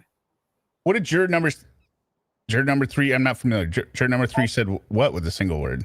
Yeah, he just so when they were, when they polled the jurors, he couldn't even get the whole question to come out. He was like, yes. Yes. Yeah. And Okay. You can tell. I mean, he had some real rage in there. Yep. Yeah. Yes. Okay. Now I understand. Yeah. Okay. Like, so pissed. You could just tell. I thought it was like a hidden interview. Yes. Yeah, I'm surprised that none of the jurors no did an interview. I mean, we had the Lori Daybell jurors. Well, yeah, some jurors do and some jurors don't, and also Karen Reed's jurors did. Thank God. I would just you would imagine like just an interview just to like let your like we do with this. We have frustration viewing this on our own, right? Wouldn't you have the cathartic need to express all these feelings of frustration of being there in her stupidity and being forced to sit there? And but they have each other, and they did go. A lot of them went to the sentencing, and I think that probably because of the nature of the interest in this case, and because of who Sarah is and who her flying monkeys are, it's got a different. It's not just like being the juror on the Karen Reed case, or it's got a real sensationalism to it, and I don't think I would want to be publicly. I mean, they could go like anonymously, but I don't think I would want to do that either, honestly. I didn't say Lori Gaybell. I might have started with Valo and changed it to Abel. So Vaybell might be this, but no, definitely not Lori Gaybell. That's something like Sarah Boone would come up with. I'm going to put you back on my check because every time I put a super chat up there, it covers your face. Oh, she just got the notification. That's fantastic. I just got the notification for this being live. Interesting. Well, thank you for the $5, Not Intentional. And now we can enjoy another thing here. Let's see here. Let's go with this. Copyright strikes. Meow, meow, hear me out. Leo over. I'm gonna change this. Copyright strikes. Meow, meow, hear me out.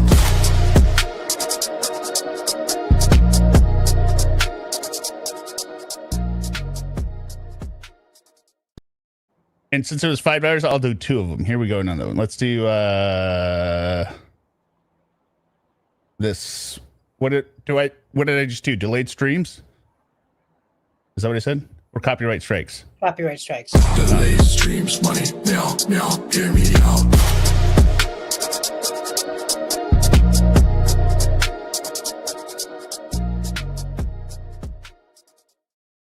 I'm the king of delayed streams. Well, sometimes it's my fault though. Yeah, though it was only your fault one time. One time it was your fault, and even then it was partly my fault because I hadn't communicated the time effectively, clearly to you. So, hey Danielle. Kathleen, they may have been advised not to give an interview to avoid giving the defense a hand during an appeal. They wanted to keep how or why they found her guilty and not believe her. I guess, but I mean, with the amount of interviews that have come out with other stuff, I feel like those are much more. Yeah, those are much more. Even the guy that misspoke after the Daybell trial. Yeah. It kind of makes me like, dude, like, why are you saying this stuff? But I don't think that there's nothing that they could say. What they just say, like, I didn't believe her story. Okay. They really just didn't want to get. I mean, don't you understand? Like, don't you get what I'm saying, right? Like, they didn't want to be the focus of anything. Yeah, I guess, but you can still remain anonymous. You're not giving out your information. Yeah, anonymous. Yeah.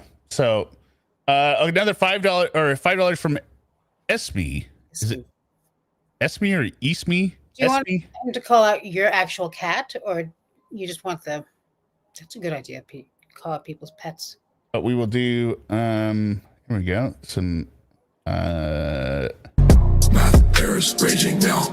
Hear me out.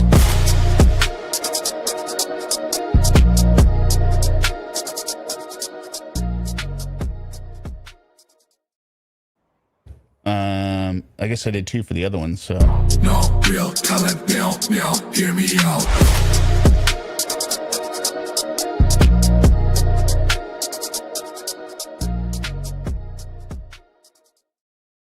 I like how Dexter is suspicious, or not Dexter. Dexter is suspicious, looking around, being like, "What's going on?" And Chloe just loves it. Chloe just loves laughing at me. And Your shower, is it a tub or just a walk-in? it's a tub. But The tuxedo cat is Dexter.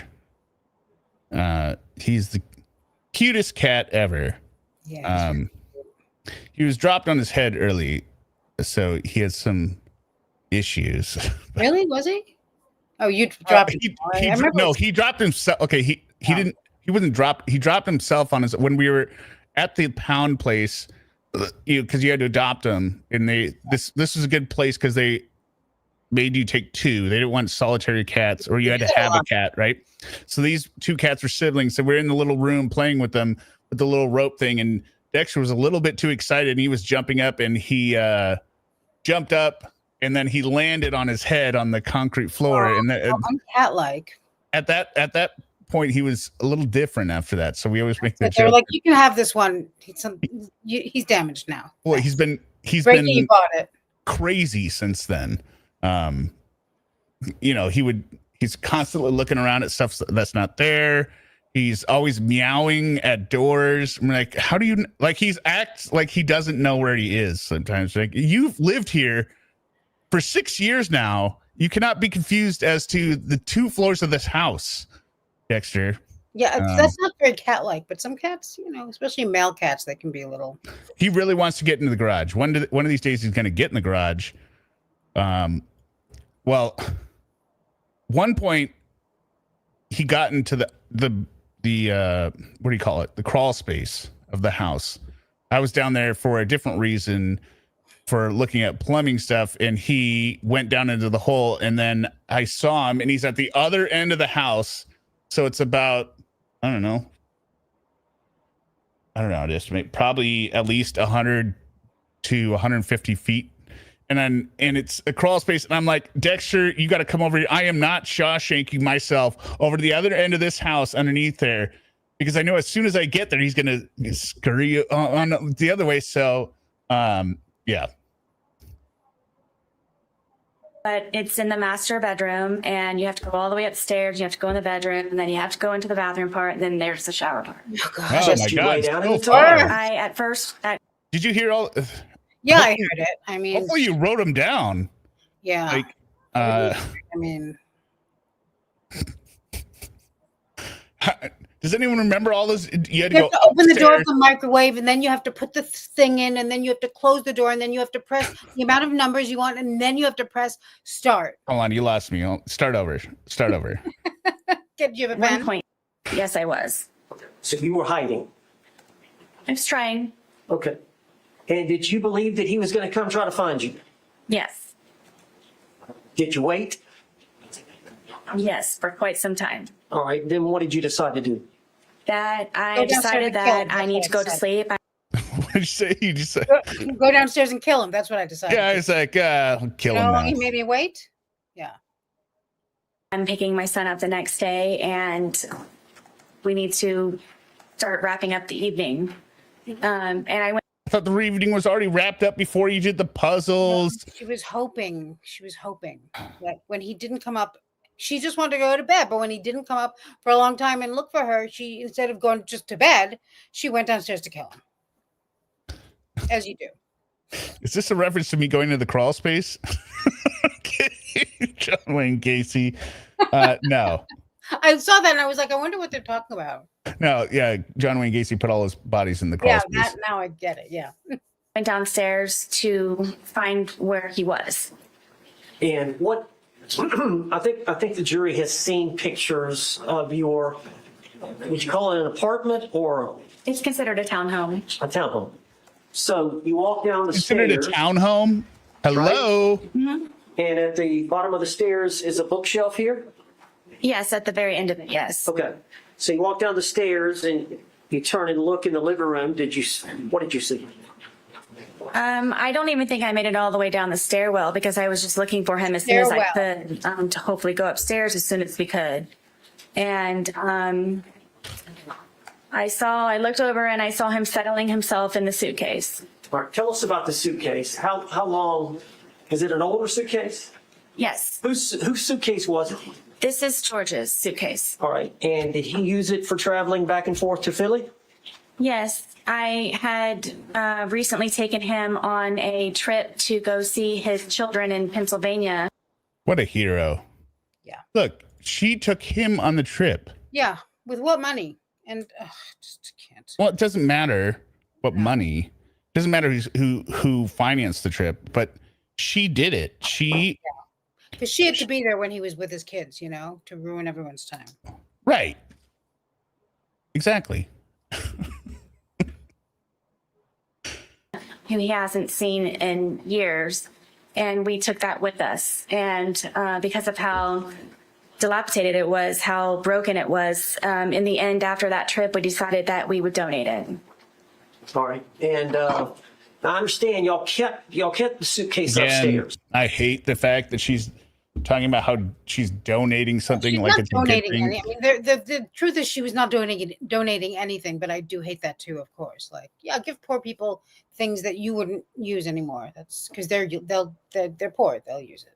What, poor people don't like my trash? Well, They know what they get. They're not very poor then, in my opinion. Someone in my comments was like, I can't believe she was going to donate that dilapidated, busted up hoopty of it. And I was like, you know what? I don't know what's worse, actually, that busted up hoopty destroyed suitcase or her busted up hoopty destroyed kidney that she was also saying she was going to donate. I mean, she's not giving anything good out. Yeah, who didn't? Like, I've got my suitcase. I got to buy a new one, right? Now, if I wasn't leaving for the cats, I still wouldn't donate it. I would throw it in the dumpster. Also, that suitcase really wasn't. I mean, how many people have suitcases where the thing fell off and you put that wasn't such a busted up suitcase? I mean, it was when she was done with it. The zipper on mine doesn't work. It's not. It's been missing the hand. It's been missing the zipper thing for 5 or 6 years. That's what I'm saying. Almost everyone has a suitcase like that. It's still perfectly fine, and it's not like they were such travelers. The whole thing is. Well, they were jet setters. Something because you put the man in a suitcase and let him die. They were jet setters. They were going around the world. Next stop was Paris. Right. Yeah.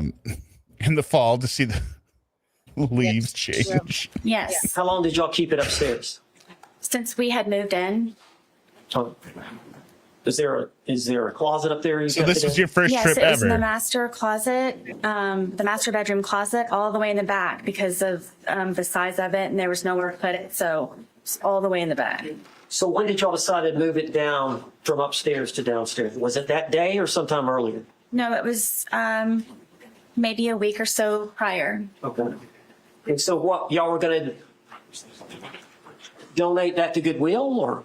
Yes, we were going to do, I guess, a spring cleaning. Anyone who has children understands that they grow quickly, and there was a lot of clothes that I needed to go through of my sons, and then also from George and I moving in and just kind of putting everything in there, you know, at one point where we just needed to actually go through it and organize it and get things more.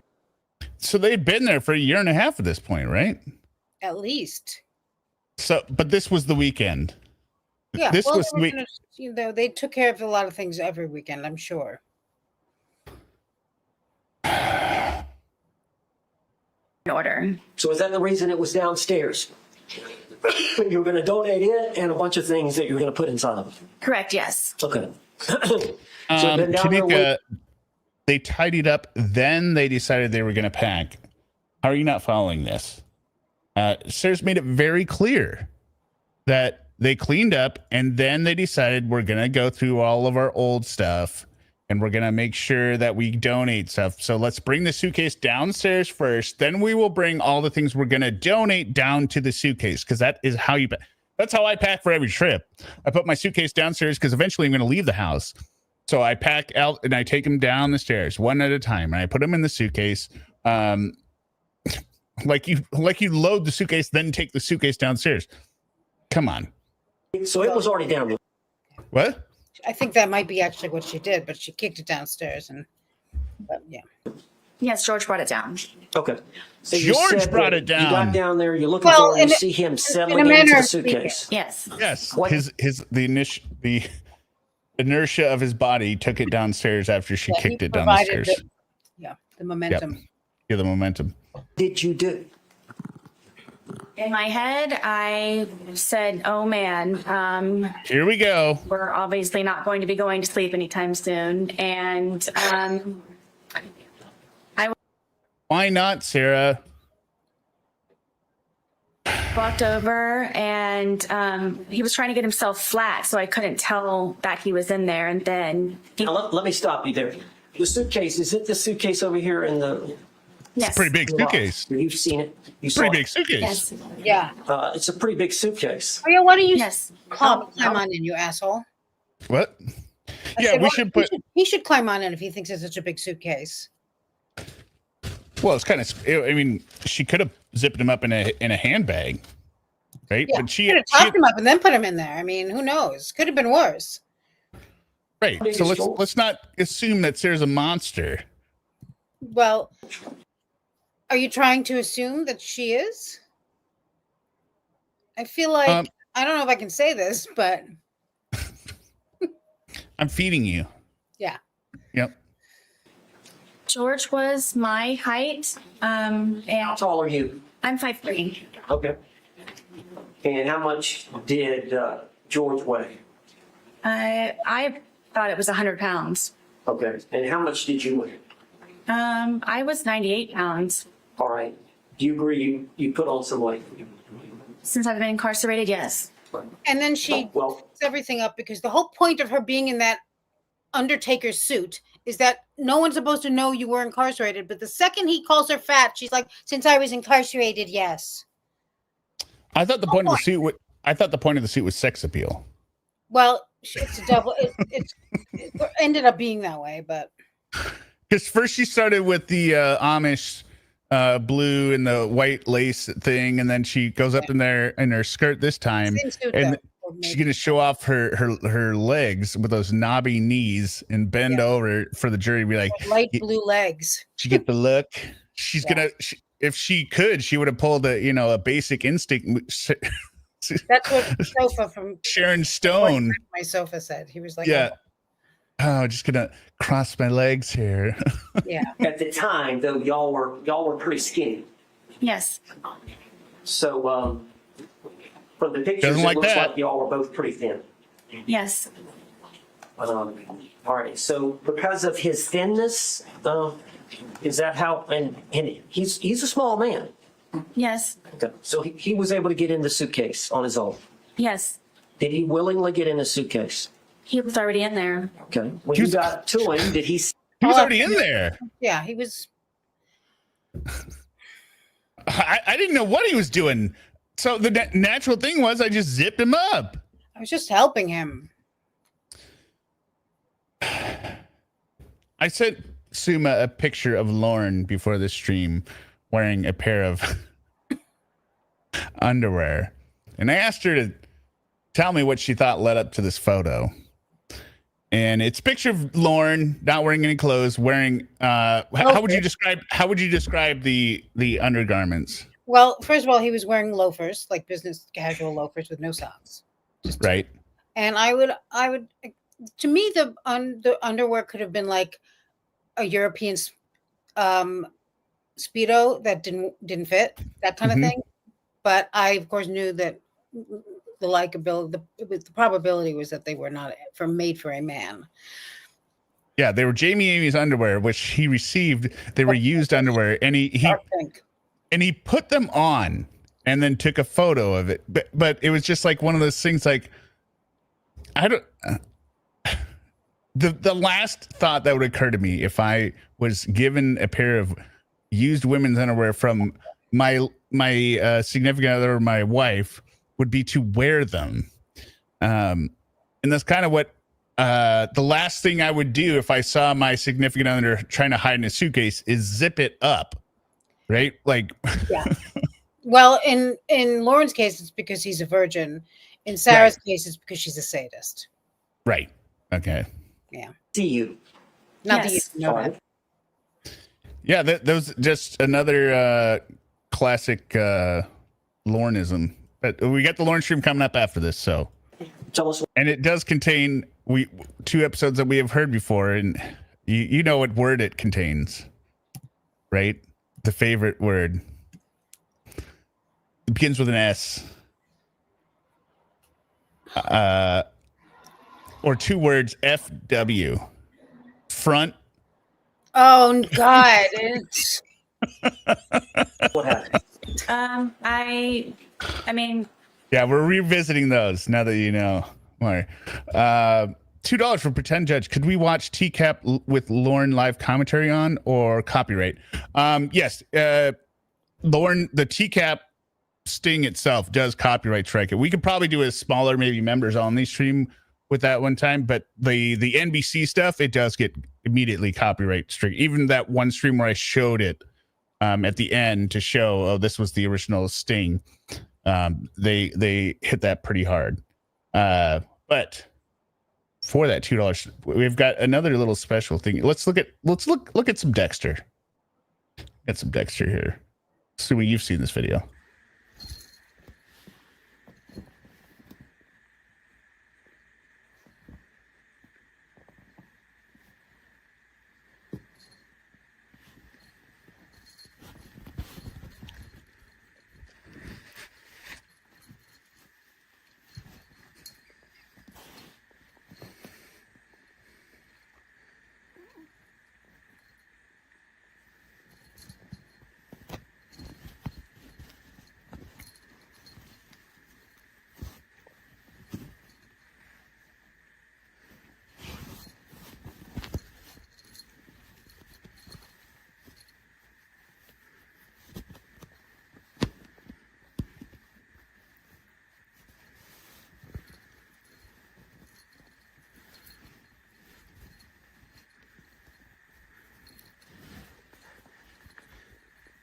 Hey, Dexter.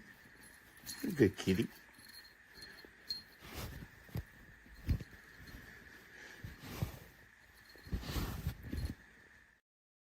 I don't know how much longer that goes on, so we're just gonna. Okay.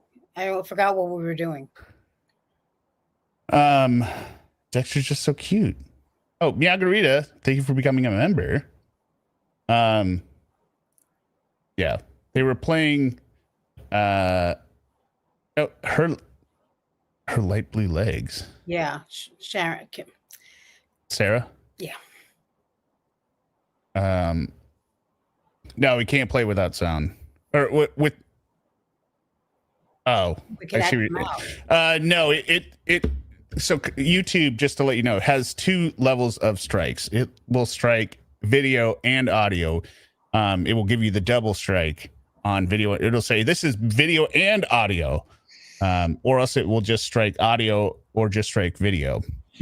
So it's. You know what's interesting is I had to share. I mean, I don't mind, but when I say I had to, I don't mean it that way, but share the monetization of that video where I used the banjo with the artist. Well, serves you right. Stealing all my ideas. Yeah, I know. That's good banjo music, though, wasn't it? It's fast. It wasn't my idea, but it was very smart. Oh, my Pro Se client sent a. I don't know what currency this is. It's the Danish, Dutch. Democratic Korean. Is this North Korea? I don't want to get international sanctions against this channel. All right, my Pro Se client. No, what is it? Call it a Kruger or something? I don't know. You could say thank you. I just I zipped him. I thought I did say thank you. Sorry. Thank you, my Pro Se client. I was teasing you. Up, we thought it was funny, and we're joking about how it makes me hungry. Kroner. I was close with Kruger. Kroner. Cronish. he was Cronish. Small enough to fit inside of the suitcase. All right, so what happened there? We're just laughing. From so there, funny. it was just we were laughing about it, and it was just couldn't believe he fit in strange there. that he was small enough to fit in there, and then I kind of moved it around a little bit with him in the suitcase still. It Good was point. still funny that he was still in the suitcase. Just I think he and I were just kind of couldn't believe that he could fit in the suitcase. Did you eventually close the top? Yes, in order for, well, the top was already closed. As he was did that throwing himself himself. in there, that's how I knew he was in there, was because the top was kind of flopping a little bit. So he had gotten in there to hide, and he pulled the top Yes, on top of him. But you could tell he was in there. yes, You saw him right away. yes, Diabolical. So at some point, did you zip him up? yes. Yeah. And what was he saying or doing when you were zipping him up? We're laughing. I just thought it was funny. Were you both laughing? Yes. And so you zipped him up. Were y'all still laughing once you zipped him up? Yes. Okay. Tell the jury what happened then. We were laughing. Real or ransom. Might want to get video for it. On the wheels and moved it around, and at that point it was funny. I could just picture her dancing around like Fred Astaire with a little mop, like she's doing some kind of dance number. She's like, oh, here we go. We were joking and laughing about it. Joking and Now, laughing. eventually, did you? How many jokes can you make? Like, what is even the joke? There's no joke. And she's not funny. She's never laughing.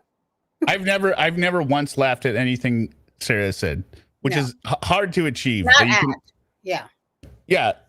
Oh, Sarah, that was a gut buster there, Sarah. Yeah.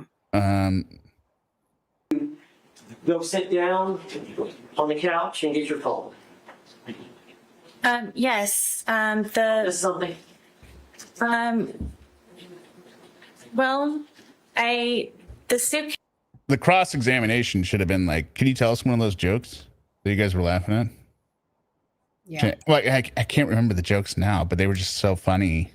Case had for me moving it around was flopped over. So while it was like that, I thought at that point I had a moment to, I guess, take the time to talk to him. Sarah, what are you doing? I mean, just listen to yourself. If you're on the jury at this point, I know you don't know the story because you're a jury member and you've been vetted, You but don't need to know it. you have to, if you're on the jury, what do you think is coming up next? Like something like it's going to be something explaining how maybe it was stuck and then you fell asleep or whatever. Right. But now you're going to tell it like you're going to give him.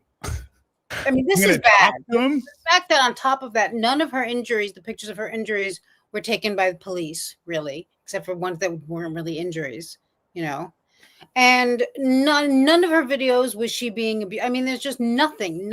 And she thinks she has she's getting on the stand and giving this nonsense. I don't know. I just don't get how she thought. Well, they've seen the video at this point too. Like, so they've seen her cursing at him.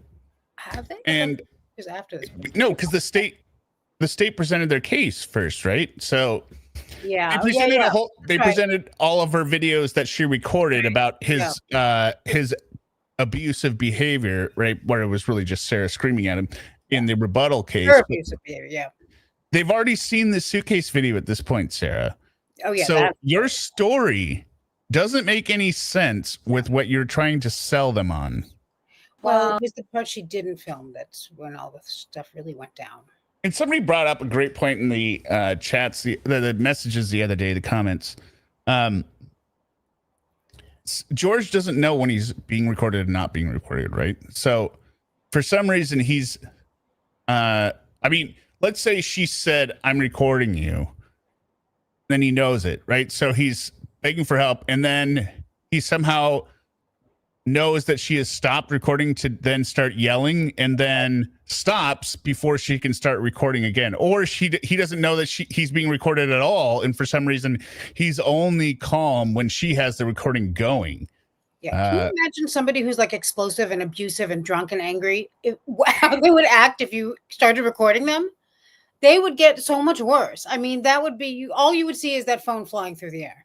Well, I know exactly how they would act. They would act like this. So you can either hand over your son, or you can die screaming alongside him.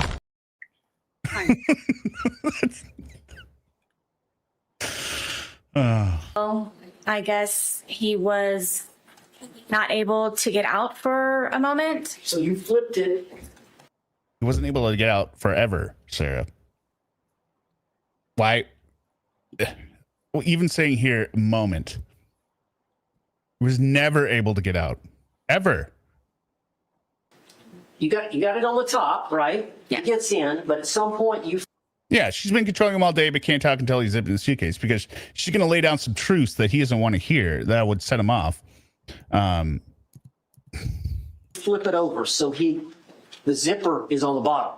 Well, it was just kind of how I was moving it around that it ended up kind of flopping. So Flopping. Why don't you just say what you said in your testimony? I flipped it! It was upside down. yes, Okay. So after you did that, what did you do? that's Just a moment in time. when I Remember, it was momentarily. Everything she does that's wrong is a moment. went over and decided to videotape to. Can you imagine Sarah as a used car salesman? This is a good car. Say it's a good fucking car. Say it. Yeah. Know that. You're not going to buy the Just see car. the, It's not fair.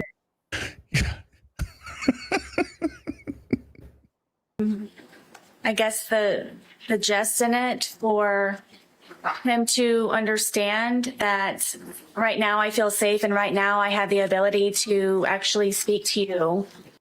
But you didn't mention not feeling safe the entire part of your earlier testimony, Sarah. Well, when would I have? When would I have? When he asked you if there's anything that was left out. God damn it, Sarah. You're such a idiot.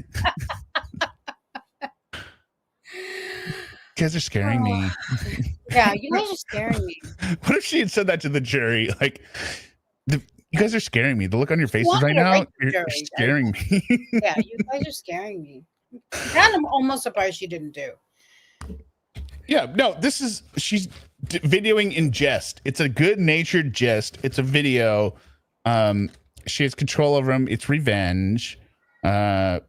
That's how it sounds, right? Let's even say this scenario was true. Let's say this is true, that it was as abusive, or like hypothetically in the moment, right?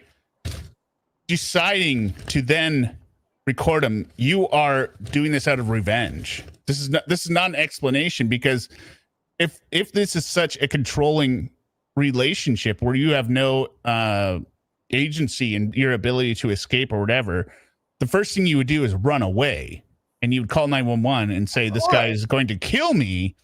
Please come arrest him. Just like you have many times before, Sarah. You called to get him arrested many times before. So why wouldn't you right now? Okay, this is the one time you wouldn't, because this time your life is in danger. So I'm not going to call 911 now. The case is completely stacked against her thanks to her, and her personality does not help. It's just No.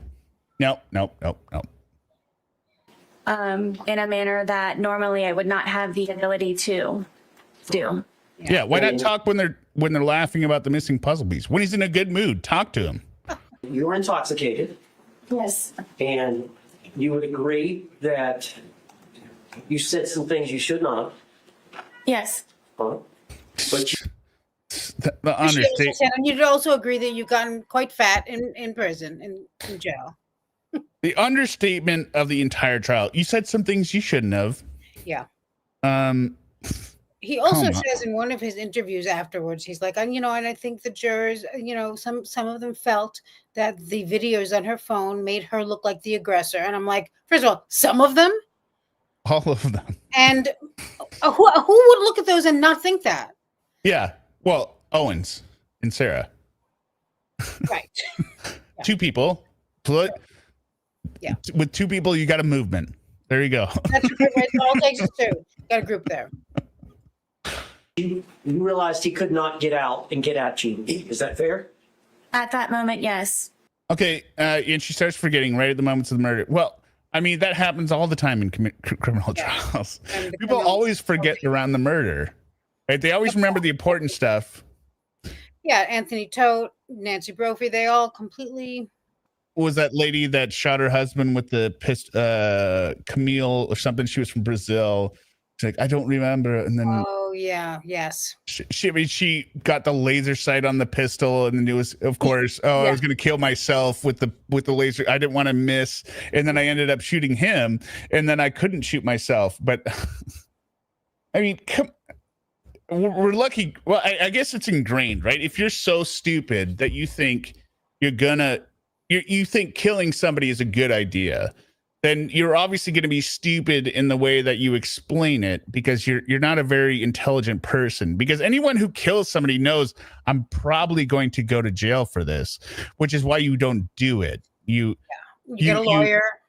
Because of course it would be easier in a lot of circumstances to kill somebody else and your problem goes away, right? But like, people wouldn't want to do it in the first place, but they also realize I'm going to get caught and then I will go to prison.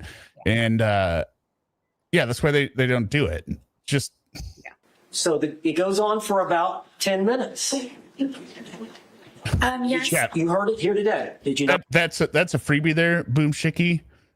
Killing people, bad idea always. You heard it here first.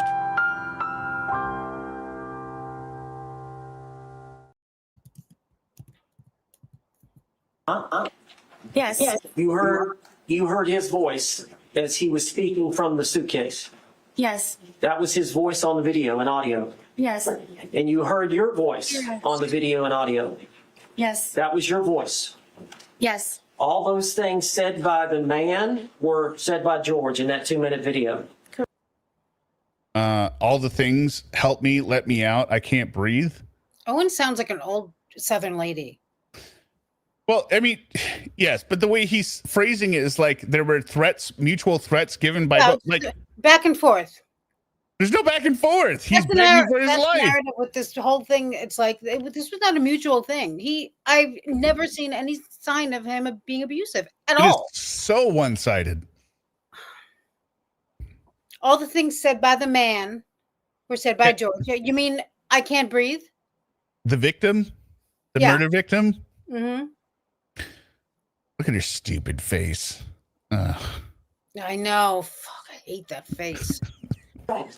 And what is with this? I'm going to comment again. What? How do you get your hair like her hair at the top? It almost looks Munchie Chi-ish. Well, remember the old infomercials where the guy would take the spray on hair? Yeah. Right? That almost looks like she's done the spray on hair at the front here to create a hairline, but the hair is not there because there's no definition in this hair.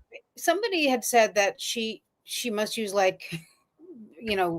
jailhouse dye on her hair, and that's why it is that way. Oh, because she wanted to hide her gray hairs, because she should have some gray hairs at this point, just based on the stress of her life, right? Yeah. I've got some gray hairs, right? And I'm younger than Sarah. Well, how does Sarah have no gray? Well, because she sprays it on or whatever they do over there. I don't know. And so she sprayed on. It's a hair color / eyeliner. Okay. So that's how they make it or something, or I don't know. But she's filled it in being like, oh, I need to have the full hairline. Yeah. Perfect. All the words said by the female were said by you in that 2-minute video. Correct. Were you intending on showing him the video? Oh, she's mascaraed up her gray areas and then mascaraed her hair. So maybe she's putting on foundation or something like. Oh, maybe a dark complexion. Hide my gray hairs. Hide my gray hairs. Something. Because gray hairs are what make you look not good, Sarah. It's a real improvement. She looks fantastic. Well, her whole facial region is the real problem. Yeah, all through here, that's really the main issue. Not so much here or it's here. Not any. Right, I mean, it's not none of it's here, Sarah. Yeah, this is the hot zone, if you will. Next day. Yes. At the time or the next day, was it fair to say you don't even remember a video, did you? I do not. I wish they had let her do like the full makeup, right? She comes out with This is some, so much worse. no, like some smoky eyes and like a bunch of cheek foundation. She just looks like a stuck pig with like, you know, Like a yeah. yeah, like just somebody puts it on with a paintbrush. I mean, hair. She doesn't have the kind of hair. It's just a short haircut. Like that's. Why not just let it? And that's the other thing. You know, she keeps cutting it to this length. Stop cutting it, Sarah. Just let it grow long. It'd be better if she grew it. Honestly, I think this is probably. It would look less stupid. I think if she just had longer hair. I think maybe. I don't know. It's very hard to say. Her hair when it was longer, that was not a good situation either. Or if she had cornrows like you gave her that one time, that right. Yeah, that's surprised. Any minute now, she's going to be doing that. And then just got some grills from Amazon before, and she's like, "Yeah." She should cut short bangs like Sarah Boone. Yeah.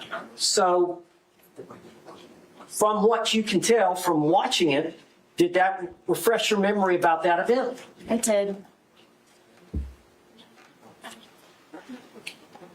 Why did you say all that? It should be flashing through your mind constantly because, like you said in the jail interview, you couldn't sleep and you've been up throwing up. Yeah. Suddenly she throws that in like.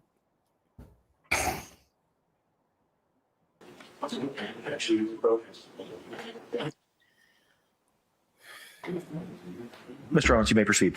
A little sidebar.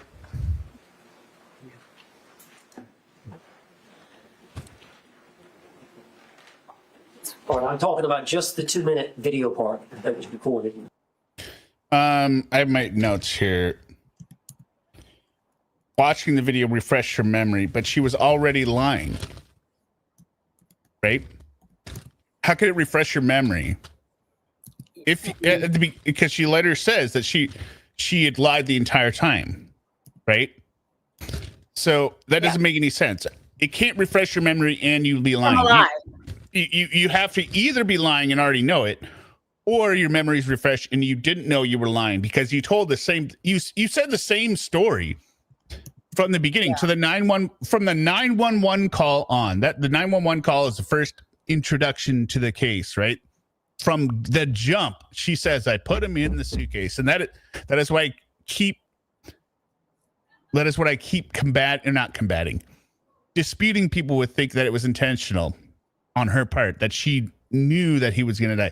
She would not have said, if she believed that it was something that's commonly known that you're going to die, there's a 99.9 to 100% chance you zip somebody's suitcase, you're going to die. There is no way she would have said, "I zipped him in the suitcase," because that is something that would look bad on her, right? She's not going to admit to doing something that is knowingly dangerous because she's trying to play it off as an accident. She's that stupid. She doesn't understand that everyone understands. Yeah, you put somebody in suitcases, they're going to die. But I mean, everything she admits to doesn't look good, is bad. Right, but I think the story she made up just sounds a lot better than what actually happened, which was, cold-blooded murder. But it's the one thing that she admits to that we know she did. She did put him in the suitcase, right? Everything else she says is a lie that doesn't fit the evidence. It's the one thing she says that we know 100% there are she two did. others. They don't have to do with the crime, though. There's not answering the phone for Brian and not feeding your dogs. That's it. That everything else she says is a lie that is provably false. Yeah. But putting him in the suitcase is the one thing she admits to. So therefore, I think that's why. She doesn't admit it. She says he got in. But she zipped him in. She says she zipped him in. Zipped him in, yes. Yeah, she doesn't view that as an automatic. Oh, yeah, of course he's gonna die. She doesn't think that because she's so stupid. Left a hole in there. Again, there was a hole in the suitcase. If I may, please. Okay. I don't know what, guys. I don't know what to tell you. I don't know what to tell you. Please. She's just at a loss. Could you just tell the jury what you were feeling, what your feelings were at the time, and then explain? Rage, revenge, hatred, anger, jealousy, vindictiveness, sense of wanting to torture somebody. Those were my but that's not what she says, is it? Just explain that to the jury. You mentioned, you talked about it before. You said he was in that confined space and it was my chance, but do you want to elaborate on that, or? Sure. I want you all to know that the majority of the time, I'm always afraid and always scared. Okay, well, there we go. You're gonna have to laugh. Why are you looking at the audience? She's looking at the jurors. No, she was looking at the jurors. Now she's changed her gaze to the audience. Or maybe she's looking at her lawyer to I don't know. I don't know what she's doing here. She's looking for approval from somebody. She's looking for the reaction from somebody of did I say the words? Were those the words? Does that sound right? And they're sitting there with their checklist and they're going, yep, okay, good. Yep, you got it. All right. Fantastic. All right, well, I understand that. Okay, I understand that. But would it be fair to say that you had some anger at that point? Oh, would it be fair to say that was said earlier? I thought that was a reference towards Lorne and Hannah, but I guess would it be fair to say Owens also says that? Never mind. I did. Would it be fair to say that you wanted to tell him off to some degree? I just wanted, yes, for him to have a better understanding, which was the whole point of the videos and documentation prior. Documentation? But you said you didn't remember it. And you could tell that he was uncomfortable. I'm guessing. Yeah, it's Amber Heard answering a totally different manner while turning to the jury. It's Anthony Todd is the worst, right? Yeah. It sounds like two of my best friends. Two of my best friends. Objection. Yeah. Yes. Excuse me?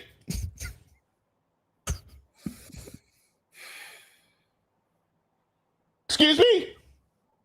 I apologize. I love this. If imagine a heart, it's 4 chambers. There's just beeping. Objection, lack of medical knowledge. Yeah. Can you believe this bitch? He almost said it. Yeah, that's what he wanted to say. And he didn't have to. He did not have to. Thank you. I will respond with my medical knowledge. Yeah. As a chiropractor, I know all about the chambers of the heart. My speech impediments and my. And did you want him to feel some uncomfort? I did. Okay. Well, there you go, Sarah. You wanted him to feel uncomfortable. You're admitting that you tortured him. So what is it? Uncomfort or understanding?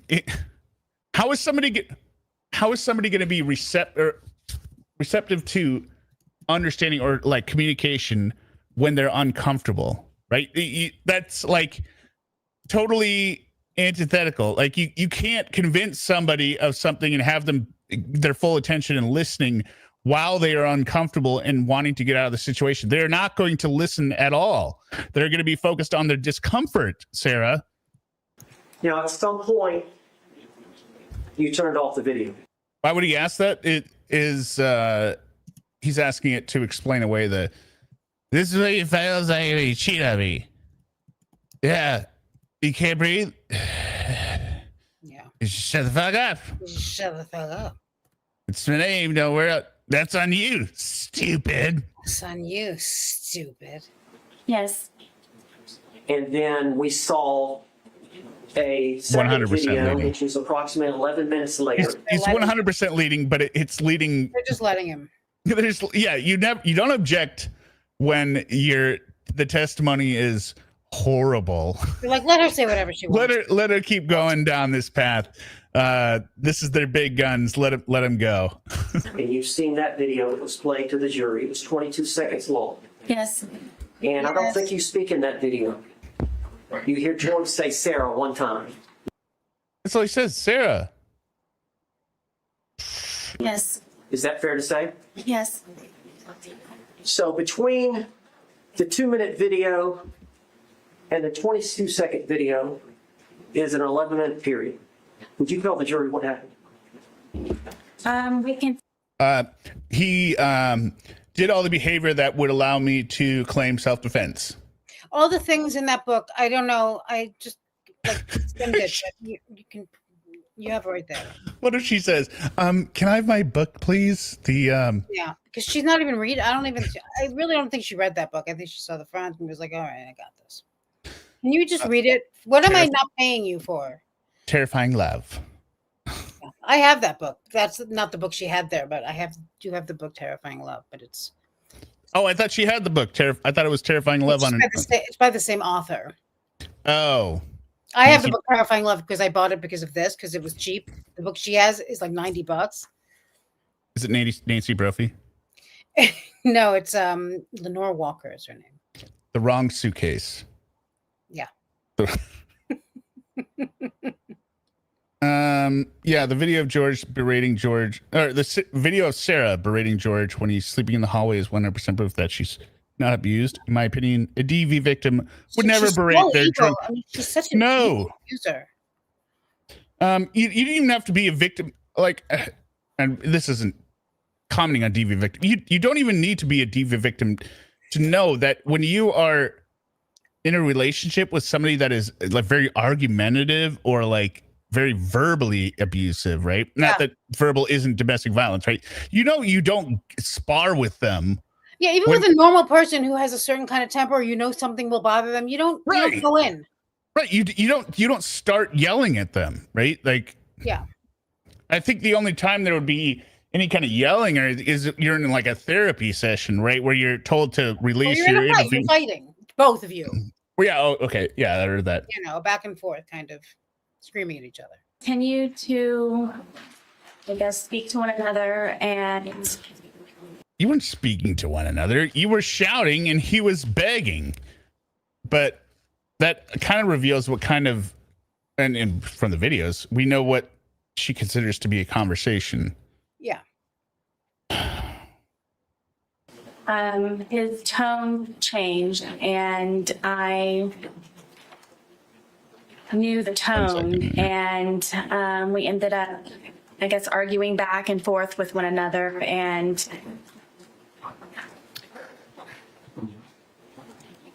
it was the things that he was saying very much frightened me, and cursing at me and threatening me. And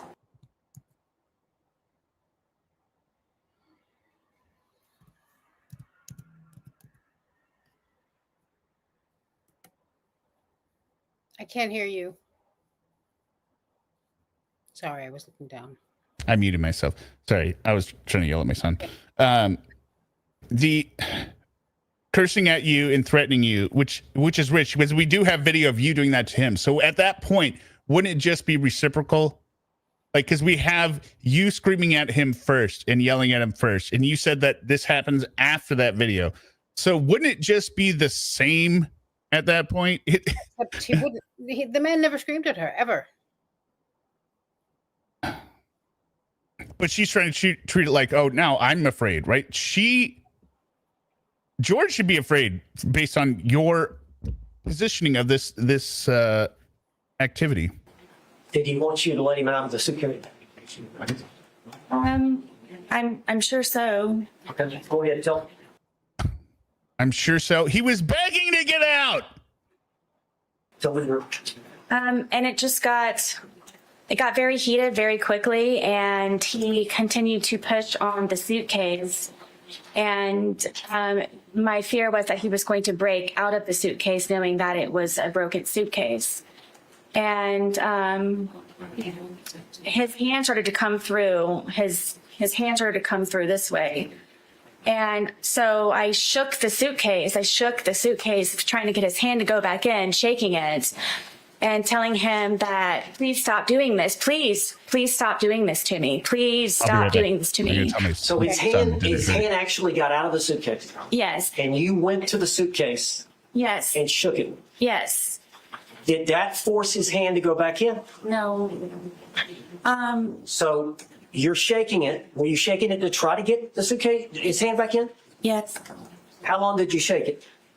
I don't know. But his hand was still out. Yes. Was he trying to get out?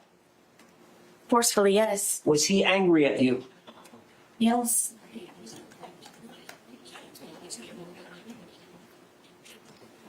Were you in fear? Always. I'm gonna back it up. Look, I'm gonna back it up because I want to see this part. Please, please don't do this, please. And What were you gonna say though? She just said always, and I said never. Stop doing this. Stop doing this to me. Yeah. my fear was that he was going to break out of the suitcase knowing that it was a broken suitcase.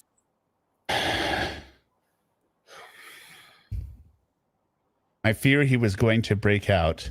Mm-hmm. Yet, this is another. This is one of those things that makes this such a crazy trial.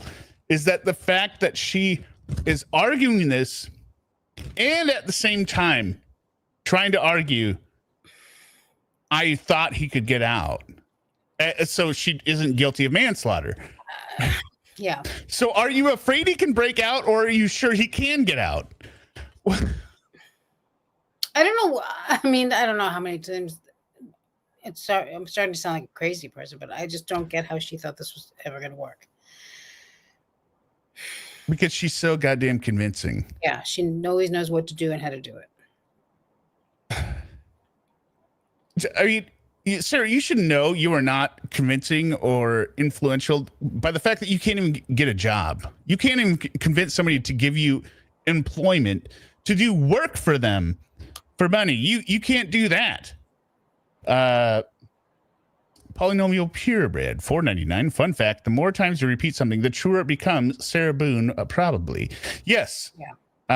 I think Stalin 3 times minimum. 3 times minimum. Stalin said the same thing. Let's go with. I don't know if I did this. I don't know. True crime, Morris, Meowt, hear me out.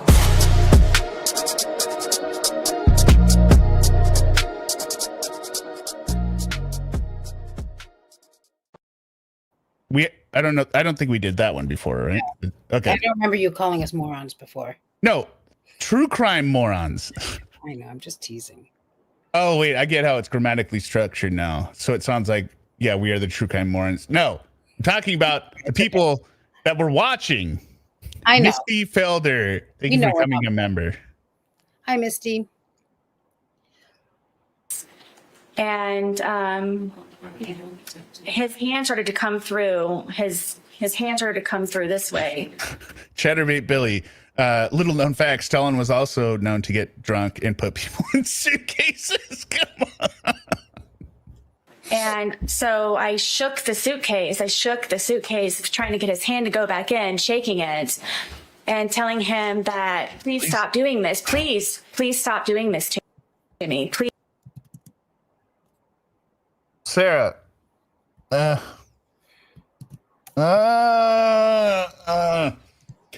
only way he can escape is with his hand. So that's problem number one. So the fact that he's trying to save his own life is doing something to her. Meanwhile, she's still going to argue that is what she wanted him to do, is escape by the expectation that he could get his hand out. I mean, Bob Gadush, you're exactly right. Idiot. Like, how did Owens think this was going to go down? Like, there's no way you go through this and think this is going to be successful. These are two completely opposite arguments you were trying to do at the same time. Most people just go with the one bad argument of like, oh, I didn't mean to kill him and I was going to kill myself, right? The gun accidentally went off, right? He doesn't even understand why she's in civilian clothes and not shackled. He doesn't even understand that they're not supposed to know she's incarcerated. How bad was the torture? Yeah, it's notorious for crying wolf, right? I mean, Calling wolf. Calling wolf? Well, she says calling wolf the first time. Well, she says it twice, right? Yeah, and then she says crying. Yeah, the boy calling wolf, right? Yeah, well, it is crying wolf, but she says it wrong the first time. Right. She says it wrong, right? Of course, because she says everything wrong. Right. I that's why I cannot believe that nobody. I mean, even even if you don't want to talk to people, write a book. You could get a book deal, no problem, out of any publisher. We're begging you. Somebody can ghostwrite it for you. You just sit there and you just kind of say stuff. It doesn't have to be good. It doesn't have to be good. It doesn't have to be good. We just need to know what you thought. Even if it's just the lunch menu from half of it, we can get. Hey, what you eat every day? We'll take whatever snippets out of there we can get. Talk about it forever. Misty Felder, thank you for the $5 super chat. I guess we're gonna have to do some repeats here because I only had the one. Wigs, voices, money, meow, meow, hear me out.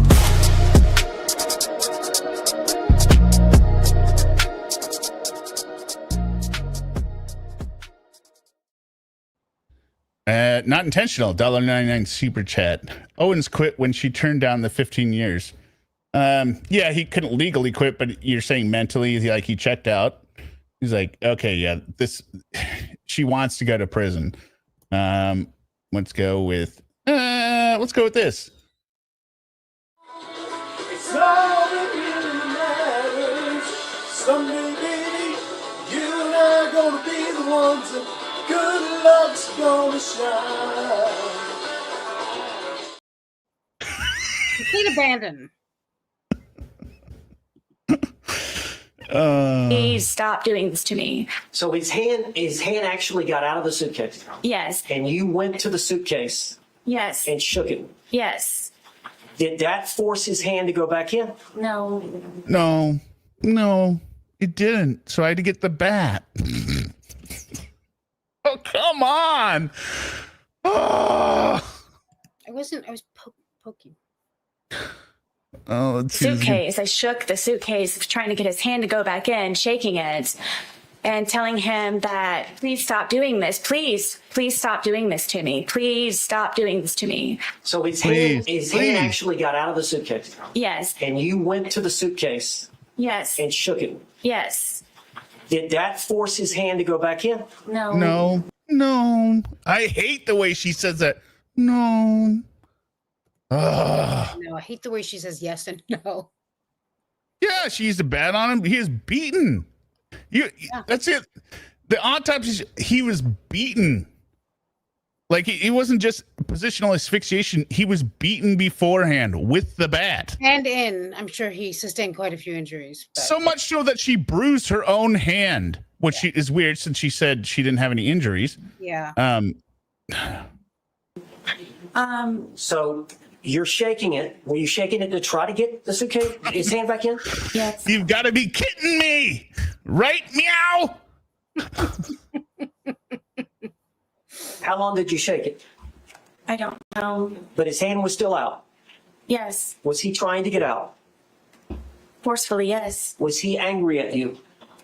And I guess I'll just point out, if she has the strength to lift a suitcase with a man in and shake it effectively, that shows her strength. She's not she is not outmatched or out, like, you know, I don't know that I could shake a suitcase with like somebody that was 200 pounds. It'd be difficult. Like, I mean, yeah, but she had that drunkard strength, that crackhead strength, you know, the crackhead strength. Yeah, that's my theory. The mother's, like, where you lift like where a mother could lift a car if her baby was under it. Yeah, that she was so fueled by rage and wanting to. Right. She wanted this so badly. Yes. She got this extra human strength to continue her torture. Yeah. Oh. Yes.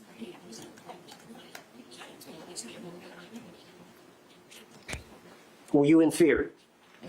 Always. Always. Always, except for when I gave my testimony earlier. What would he have done to you? Like he used to tell. Make me unrecognizable. Which is not a terrible idea.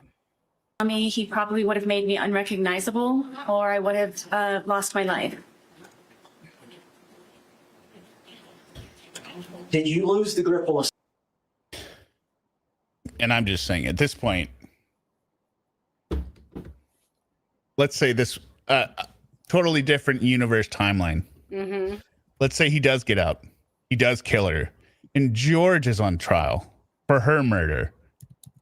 he has a better chance of getting acquitted than she does right now, because like, she tried to kill me with a suitcase. She had a bat. And so I think the videos on her phone certainly would be helpful. Right. I got out. I managed to, and then she started swinging the bat at me. I managed to get the bat, and I mean, whatever. Maybe like they are fighting over the bat, and then the bat's on her neck or something, and she choked out. Like, no, she was going to kill me. Yeah, I think he gets acquitted. Awesome. Yeah. Suitcase. Yes. That's right, Jenna P. He would. Yeah, Hannah Banana. We are doing Lorne after this. Where was the bat in relation to the suitcase? It was Yeah, exactly right, the Janet. dining room table. He would take the manslaughter plea. He would probably get he might do like a year and I would say maybe 2 years max, with a probably an extended probation period of 10 years or something like that. But he definitely would have taken the plea. Right there. How far was the bat from the suitcase? 3 feet, 2 feet. Yeah. Was his hand still out of the suitcase?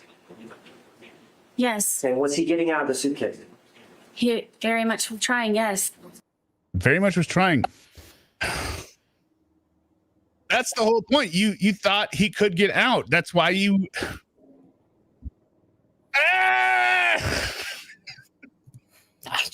I can't believe no one killed her before any of this happened. And so what did you do? He would make her unrecognized so he'd get a new haircut. For the split second reaction that I had, I happened to see that, and I grabbed the baseball bat and was trying to poke his hand to go back in to please don't break through, please. So I hit his hand. Did you hit the outside part of his hand? She has spent so much time preventing him from getting out of the suitcase. That's why it's just insane that her counter argument is like, yeah, and then I thought he could get out. That's why I went to sleep. Yes. We've seen the photographs of his left hand. Did you cause the bruising there? I'm guessing yes. Now, you've seen the bat. Oh, did I get that wrong? Did she not have bruises on her hand? I always thought it was. They said she did. I mean, apparently, I don't know. There's a picture. With them, you can't tell because all the pictures they show are, they're diagrams, right? They're drawings by the medical examiner. Well, or you mean of her? I mean, yeah. Did he have bruises or she? She had apparently a bruise on her hand. I don't know. At one point, he claims that it, that right. I don't know. Well, Owens just said he had bruises on his left hand, and then I was wondering if I think he meant misheard it. Okay. He meant she did, but he's because he does say that later. Yeah. Yeah. Okay. I think he's misspoke, but I don't know. It's a youth bat? Yes, I bought it for my son. Side note. Does she own anything of her own that she uses? She's used her son's bat now to kill her boyfriend, to beat him, or to beat her boyfriend. His own suitcase.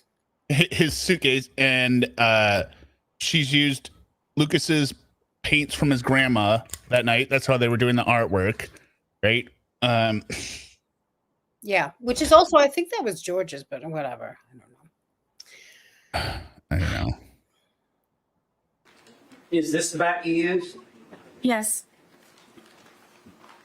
And you said you poked him with it?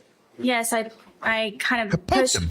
Poked. I held it with skinny part here, and then like a bat. Like I held it, and then so it has two ends. I held the skinny part. Yeah, you held it like a bat. What are you supposed to hold? So grip here. Prodded at it, yes. Which also doesn't explain how she would get the bruises on her hand. She had to have been holding it with her hand on the end to get the bruises in the palm of her hand, if that's where they are, right? You cannot be you can't get a bruise from holding the handle of the bat. You got to be holding the end and jabbing it. Who knows? Listen, Well, no, I'm saying that's literally it. The only way to get bruises is you're holding the end. But now she is saying I'm holding the skinny part. Yeah. You grabbed it with both hands here. Yes. And then they are love taps. The barrel of the bat, the big part of the bat is here. Correct. Honey, please stop doing this to me. Love tap. I love you. I'm going to sleep. You can get out, right? All right. Night. Mm-hmm. Night. And you thrusted it into the different areas of the suitcase? I started with his. Yeah, she didn't have any bruises on her hand the day that she was talking to the detectives. So I don't know what that was all about. Maybe they showed up later. Bruises do show up later, right? Mm-hmm. But I don't understand this demonstration by Owens either. Like this is not going to make or break your case. You need to. I mean, the case Nothing's is lost. going to make or break this case. Yeah. But why are you demonstrating how she is? Probably because he figured they might be demonstrating how she locked him up in the suitcase. So in his mind, he's thinking, well, we've explained away the zipped up, right? The only thing we got to explain is how he got all the bruises on the side of his body. Okay, so let's go ahead and just demonstrate this and be like, okay, ladies and members of the jury, remember they were pointing out the bruises, but I just showed you how that's just an innocent poke. Pokey I didn't want to leave it unsaid, which would make sense under normal circumstances. Right. His hand, he was still trying to get out. He was still trying to do that. So I started to push on the suitcase around it, hoping to have his hand retract and go. Why wouldn't you just hit his hand, Sarah? You're the most pain you're gonna if you want somebody to pull their hand back. Just like when in any movie, when somebody's hanging onto a cliff, right, with their hands, what do? You start like swinging something to hit their side? No, you step on their fingers and then they draw their fingers back. That's what every movie. So his hand is out and you are not going to hit his hand with the bat, sir. You're going to poke around the suitcase. Oh, I hope he's in pain enough that he's going to draw his hand back. Go back inside.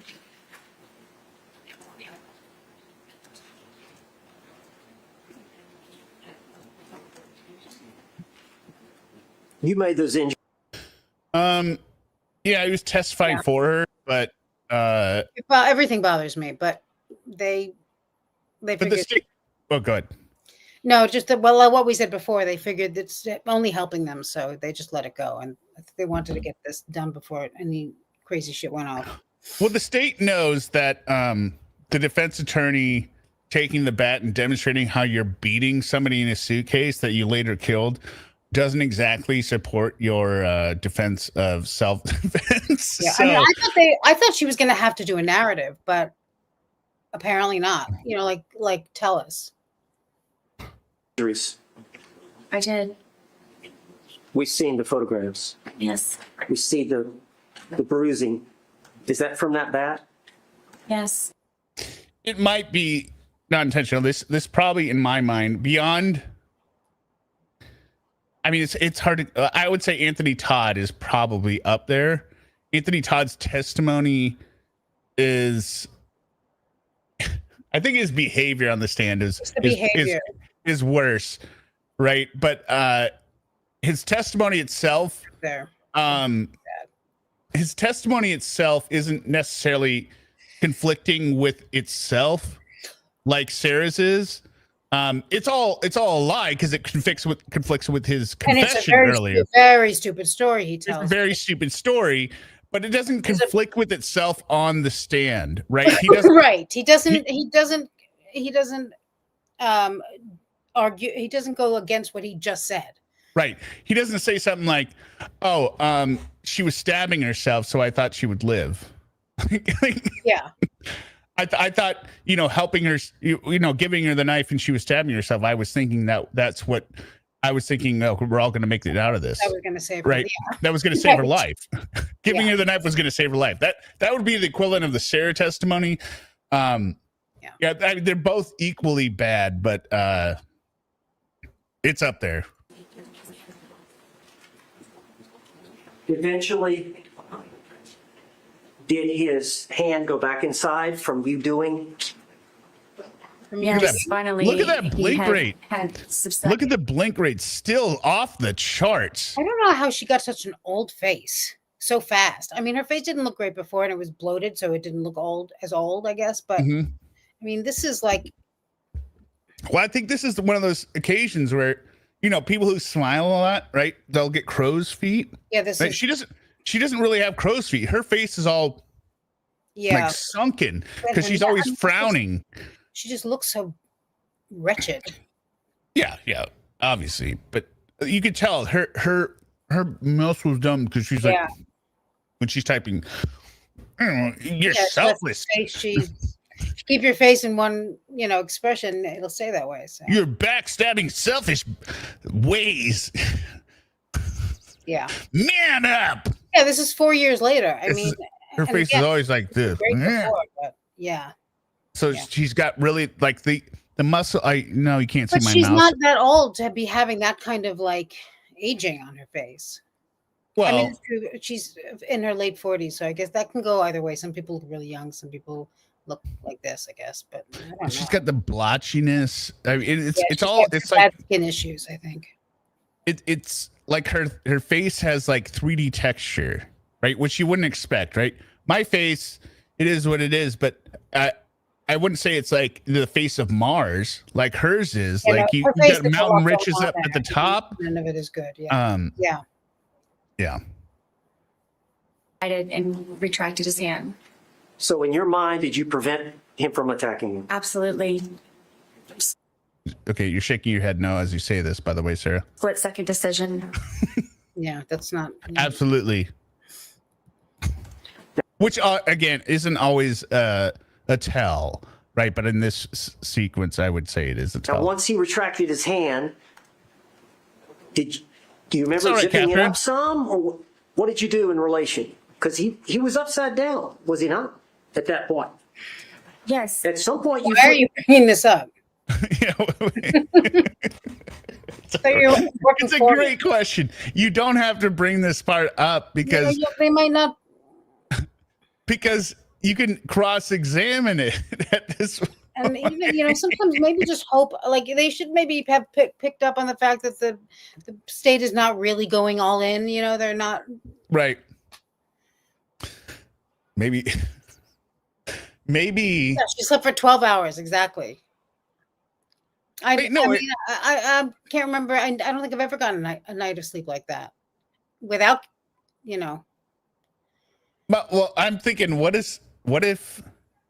So I take the position that defense attorneys are good, right? Because the reason we need good defense attorneys is we need to make sure that people's rights aren't violated, right? So that their convictions stand up, right? Just like Ann Taylor in the Kohlberger case. Now, Ann Taylor had problems with her, but there's no way you could say he had ineffective counsel because she threw the kitchen sink out, right? Does she think he's innocent? No. And were her motions extremely stupid? Yes. But that stands up on appeal. So now I'm thinking, does Owens, in being like, you turned down this deal? Okay, explain it to us, Sarah. Is it in the back of his mind?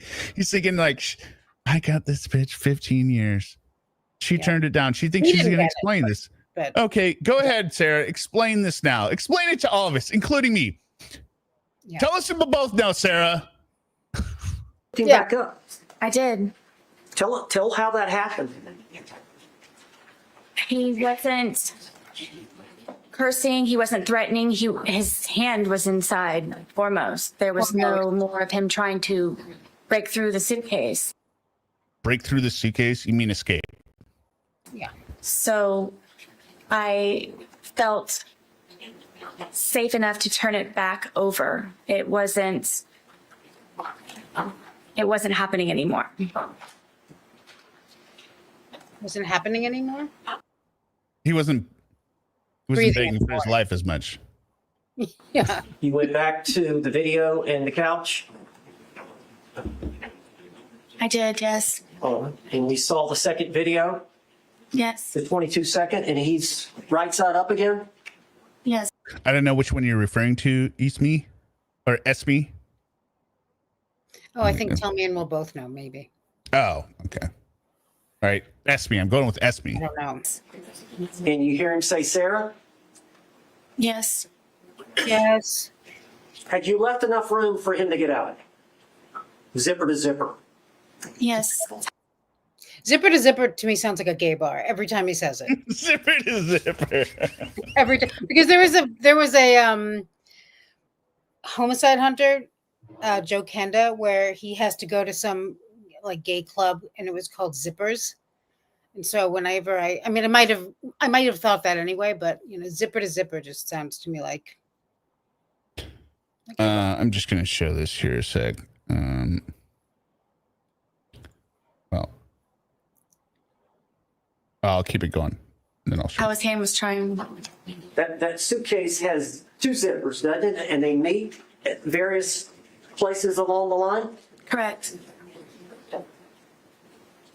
How much room, when you flipped it over, how much room was between zipper to zipper? I don't know specifically. I mean, it was enough to where his hand was coming out. After you had hit him with the bat, was he not trying to get out anymore? No. Did you believe that he could breathe in there? Yes. Did you ever believe he could die in there? No. No, At all. Were you trying to kill him? no, I was Never. just trying to keep him Did locked you up. want to kill him? I did not.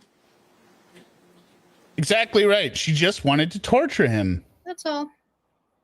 Okay, so I'm going to show this here. Again, I'm surprised more people didn't bring this up, but Yeah, me too. I know where you're the zipper's position, right? like the state, for example. Yeah. And so, well, I mean, not necessarily the state, but I haven't seen this really highlighted on any other channels. So we've got this picture here. This is after she has placed the zippers. This is on cross, right? So we can see the zippers here. Let me get the circle around it. Sorry, there's several images. Right. Okay. This one, maybe. So, okay. Yeah. This is her finished position of the video. So we can see the zippers here in the red circles. And based on that, it should be right here in her video, which it's not. There is no zipper here.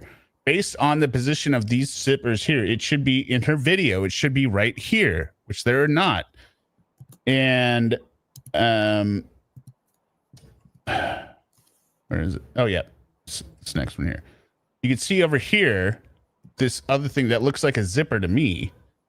And if it were the same position, you would see that zipper here on the after her demonstration, which is not. So in my opinion, the zippers are within that blue circle because it is fully zipped. Here, there are no zippers. And here there is no zipper. So her testimony is a complete lie. Shocker. But it's such a blatant lie. Like I don't know how. She does not care that all of her lies are, and you know, to a certain extent, I get why, because she didn't get called out on any of them, certainly before this isolated incident, and on the stand, she didn't get called out on very many of them either, really. But the thing that confuses me is she had to have talked about this with Owens at some point, right? Yeah, but she doesn't listen. He just went with. I mean, at some point, what are you going to do? He had to get this trial going, you know. Yeah, I guess so. She's just impossible. Yeah.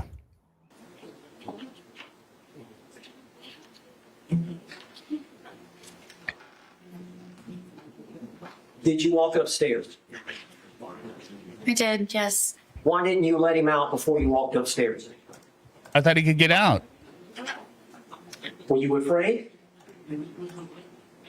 Terrified is more. Okay. Sarah! Terrified is more like it. Sarah? You are terrified? You are terrified.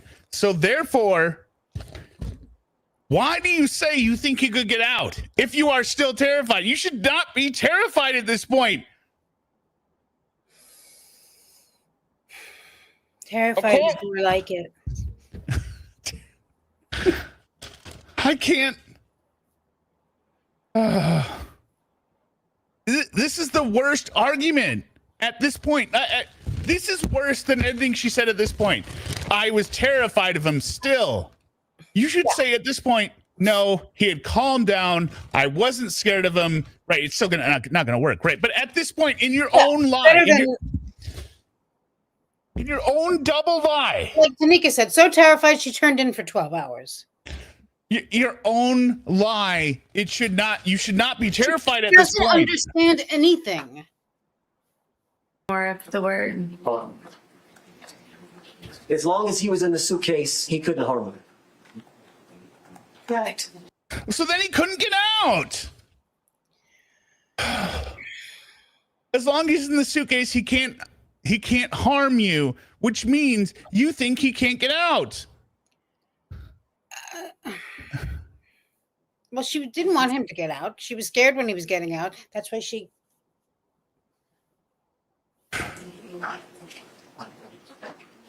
Yes, and we know these questions, Kathleen. Why not leave if she was terrified? I don't know why. What's wrong with us? But call 911.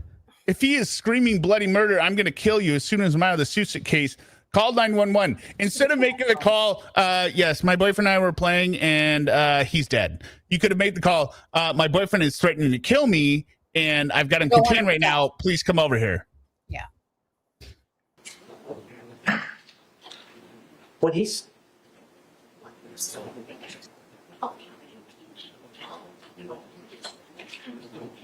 Did you want him to calm down? Did you want him to calm down? I could think nothing more relaxing than being zipped in a confined space. That's how I naturally calm down. Right? When I'm upset, I'm like to my wife, zip me in the suitcase so I can have 5 minutes, so I can calm down and let my emotions just, settle down.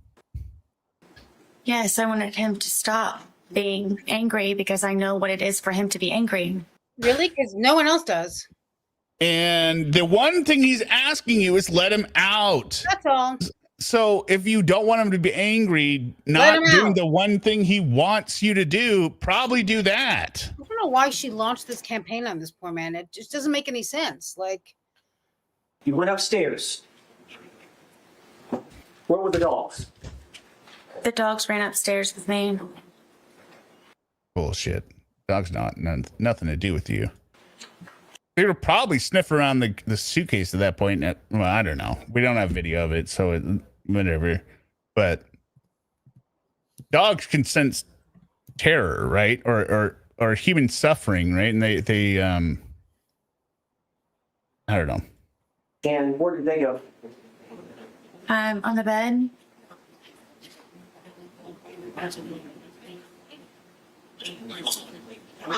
Did you have the phone with you? Yes, I know at some point you called your husband Brian, did you not? I did. All right. Should we reenact this? I just want to reenact this. All right. You be Brian. I'll be Sarah.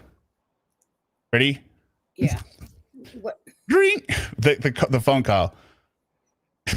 just be. Is this the nighttime phone call? Yeah, this is the nighttime phone call, right? Okay, so just channel. I'm Sarah or I'm Brian? You're Brian. I'm Sarah. Good. So ring, ring, ring. You have to answer. Ring, ring. Brian, Brian. Oh God.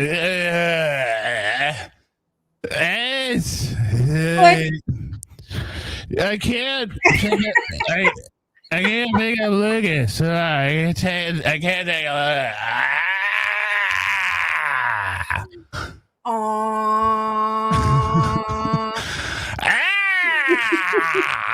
Brian, I gotta say, you gotta come on here. It's yours. It's yours. Sarah, like, what did she say? He's like, I don't know. Brian, Brian, Brian is you son of a bitch, Brian, you bitch, boy, lazy, fat. Click. Yeah. That's what it was. That's why Brian doesn't remember anything. Also because he got that call every night. That wasn't even unusual. Every night.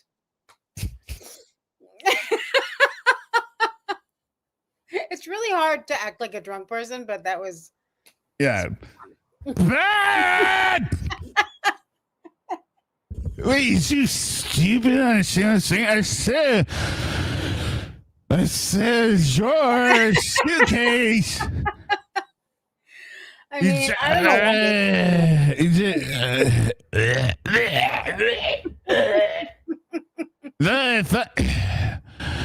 What time are you picking How up many Lucas? messages must he have had on his phone like that?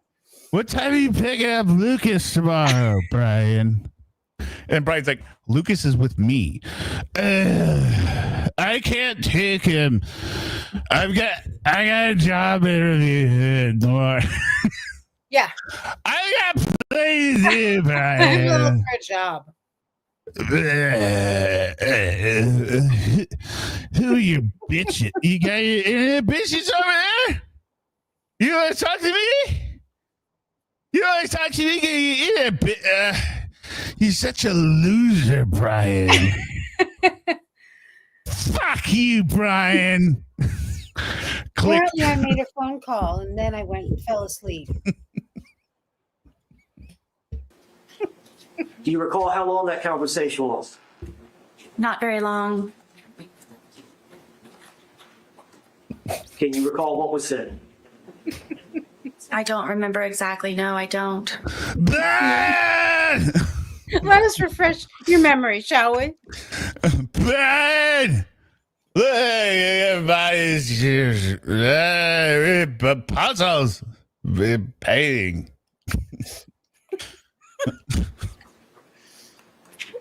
Why am I supposed to do this? Is when I take a sip.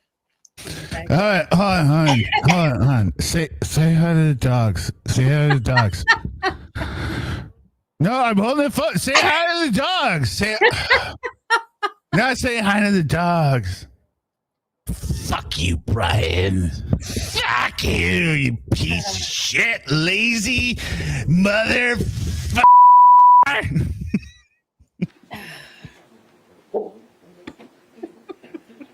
I don't remember. I always have my wits about me, and I can remember the first 50 things, the next 50 things I have to do. And I can't get drunk. Helen, come here. Say hi to your stupid ex-dad. Can't even get a job. Ma'am, you've called 911. Ma'am, this is 911. Again, I mean, they got that call every night too. I need a Magnum wine bottle. Ma'am, this is 911. This is not Uber Eats. I need 2 Magnums. This is in Winter Park. I need cigarettes.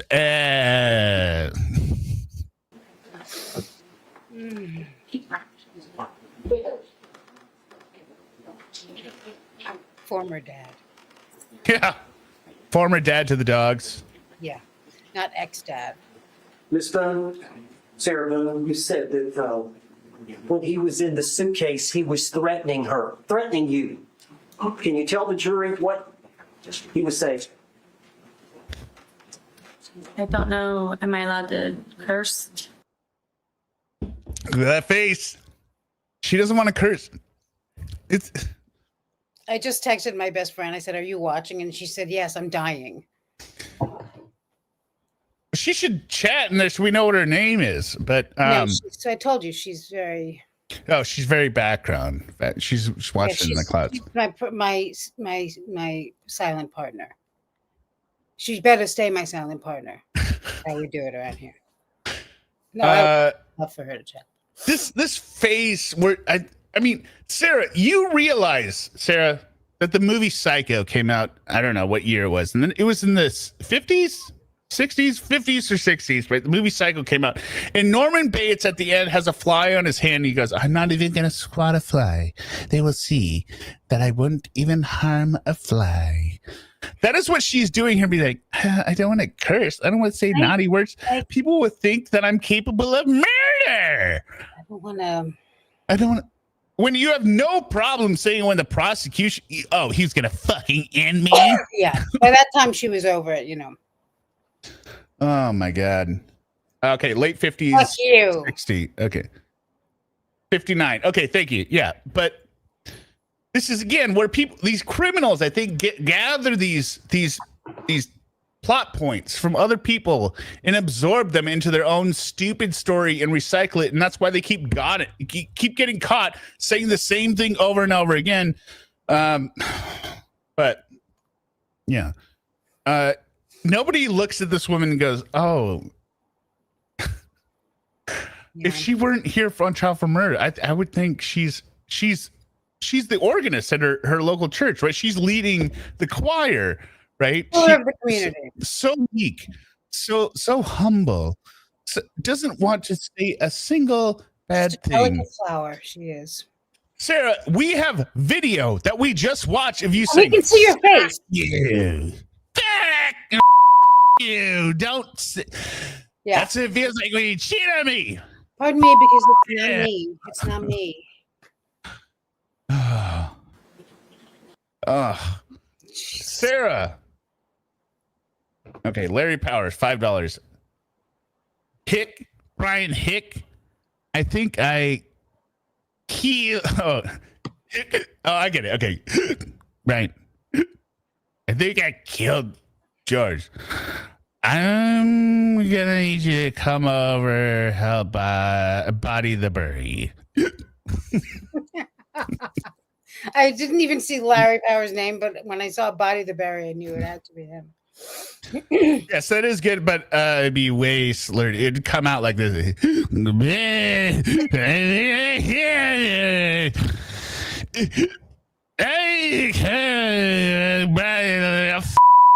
You. Yeah. Oh, but let's get a. Where's video? Let's go video. I don't know. That's still good. That's not good. Meowsing. Yeah, let's just go with Chloe Classic there. Classic. Yes. That he was going to fucking end me. And that's what made me ask him please to stop doing. And the world would have celebrated him as a hero. He would have been George Torres Day, the day he's just like the Avengers, the day that Sarah Boone was dispatched and removed from this planet. George would have been a national. The blue-eyed dragon. Yes, would have been a national hero. What he's doing to me, that he was going to, I'm guessing, try his best that night to probably take my life. But what the threat you heard was he's going to. Do I have to say it again? There we go. Do I have to say it again? Say the word. End me. Excuse me? Fucking end me. End you? Yes. A word I think he was so frustrated by that nonsense. Oh yeah, he totally had to have been. But she's like, I didn't even know what that word means. What does that word mean? I have to look that up in my thesaurus.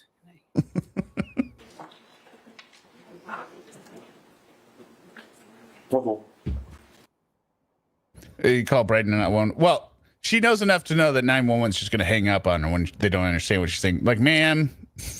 She called both, probably. Can you imagine getting blacklisted by 911? You cannot call us anymore, ma'am. Yeah.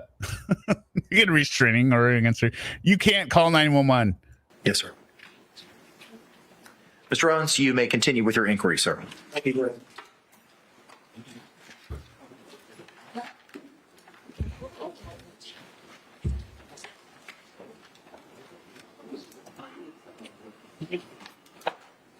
Well, we're at the 3-hour mark. I'm wondering, should this be the good breaking point where we switch to Lorne? Think. Sure. It will read. Go ahead. We can continue with this next time. Yes, we can continue with this next time. I mean, It's never Derek is gets old either. no, it doesn't. Derek is going to be out for a while. He is still. I mean, we paid for the Latin summer. Where did we go wrong? Well, it is a question. Where do you go wrong? Like, people can't choose their parents, but also you can't choose your offspring. That's right. We're going to continue this in a part 2, but we will be going over to the Lorne stream, which I've just pinned in here now. It should redirect everyone that's in here. But we're going to be going through episode 13 through 16, culminating in the girlfriend ring video from Lorne, where so basically what happens is he immediately accuses Casey. Well, there's a little bit Alex Jones banter back and forth, but he immediately accuses Casey of flirting with Sex Boy, and then he is immediately caught because he has been sexting with Jamie during the tornadoes, and one of the most epic text messages you will ever hear, which Suma heard right before the fishing trip. It's worth it. It's worth it, people. I can't recommend it enough. Come on over. Did you send me the thing, or you? Yeah, I sent it to you already. Email? Yeah, earlier. Okay. I believe you. I just didn't see it, so because I. Wait, are you calling me a liar? Just saying, Brian. So we will get part 2 coming in the next week or whatever. Wife's gone, so we could probably do midweek stream if we needed to. But yes, thank you everyone for being here.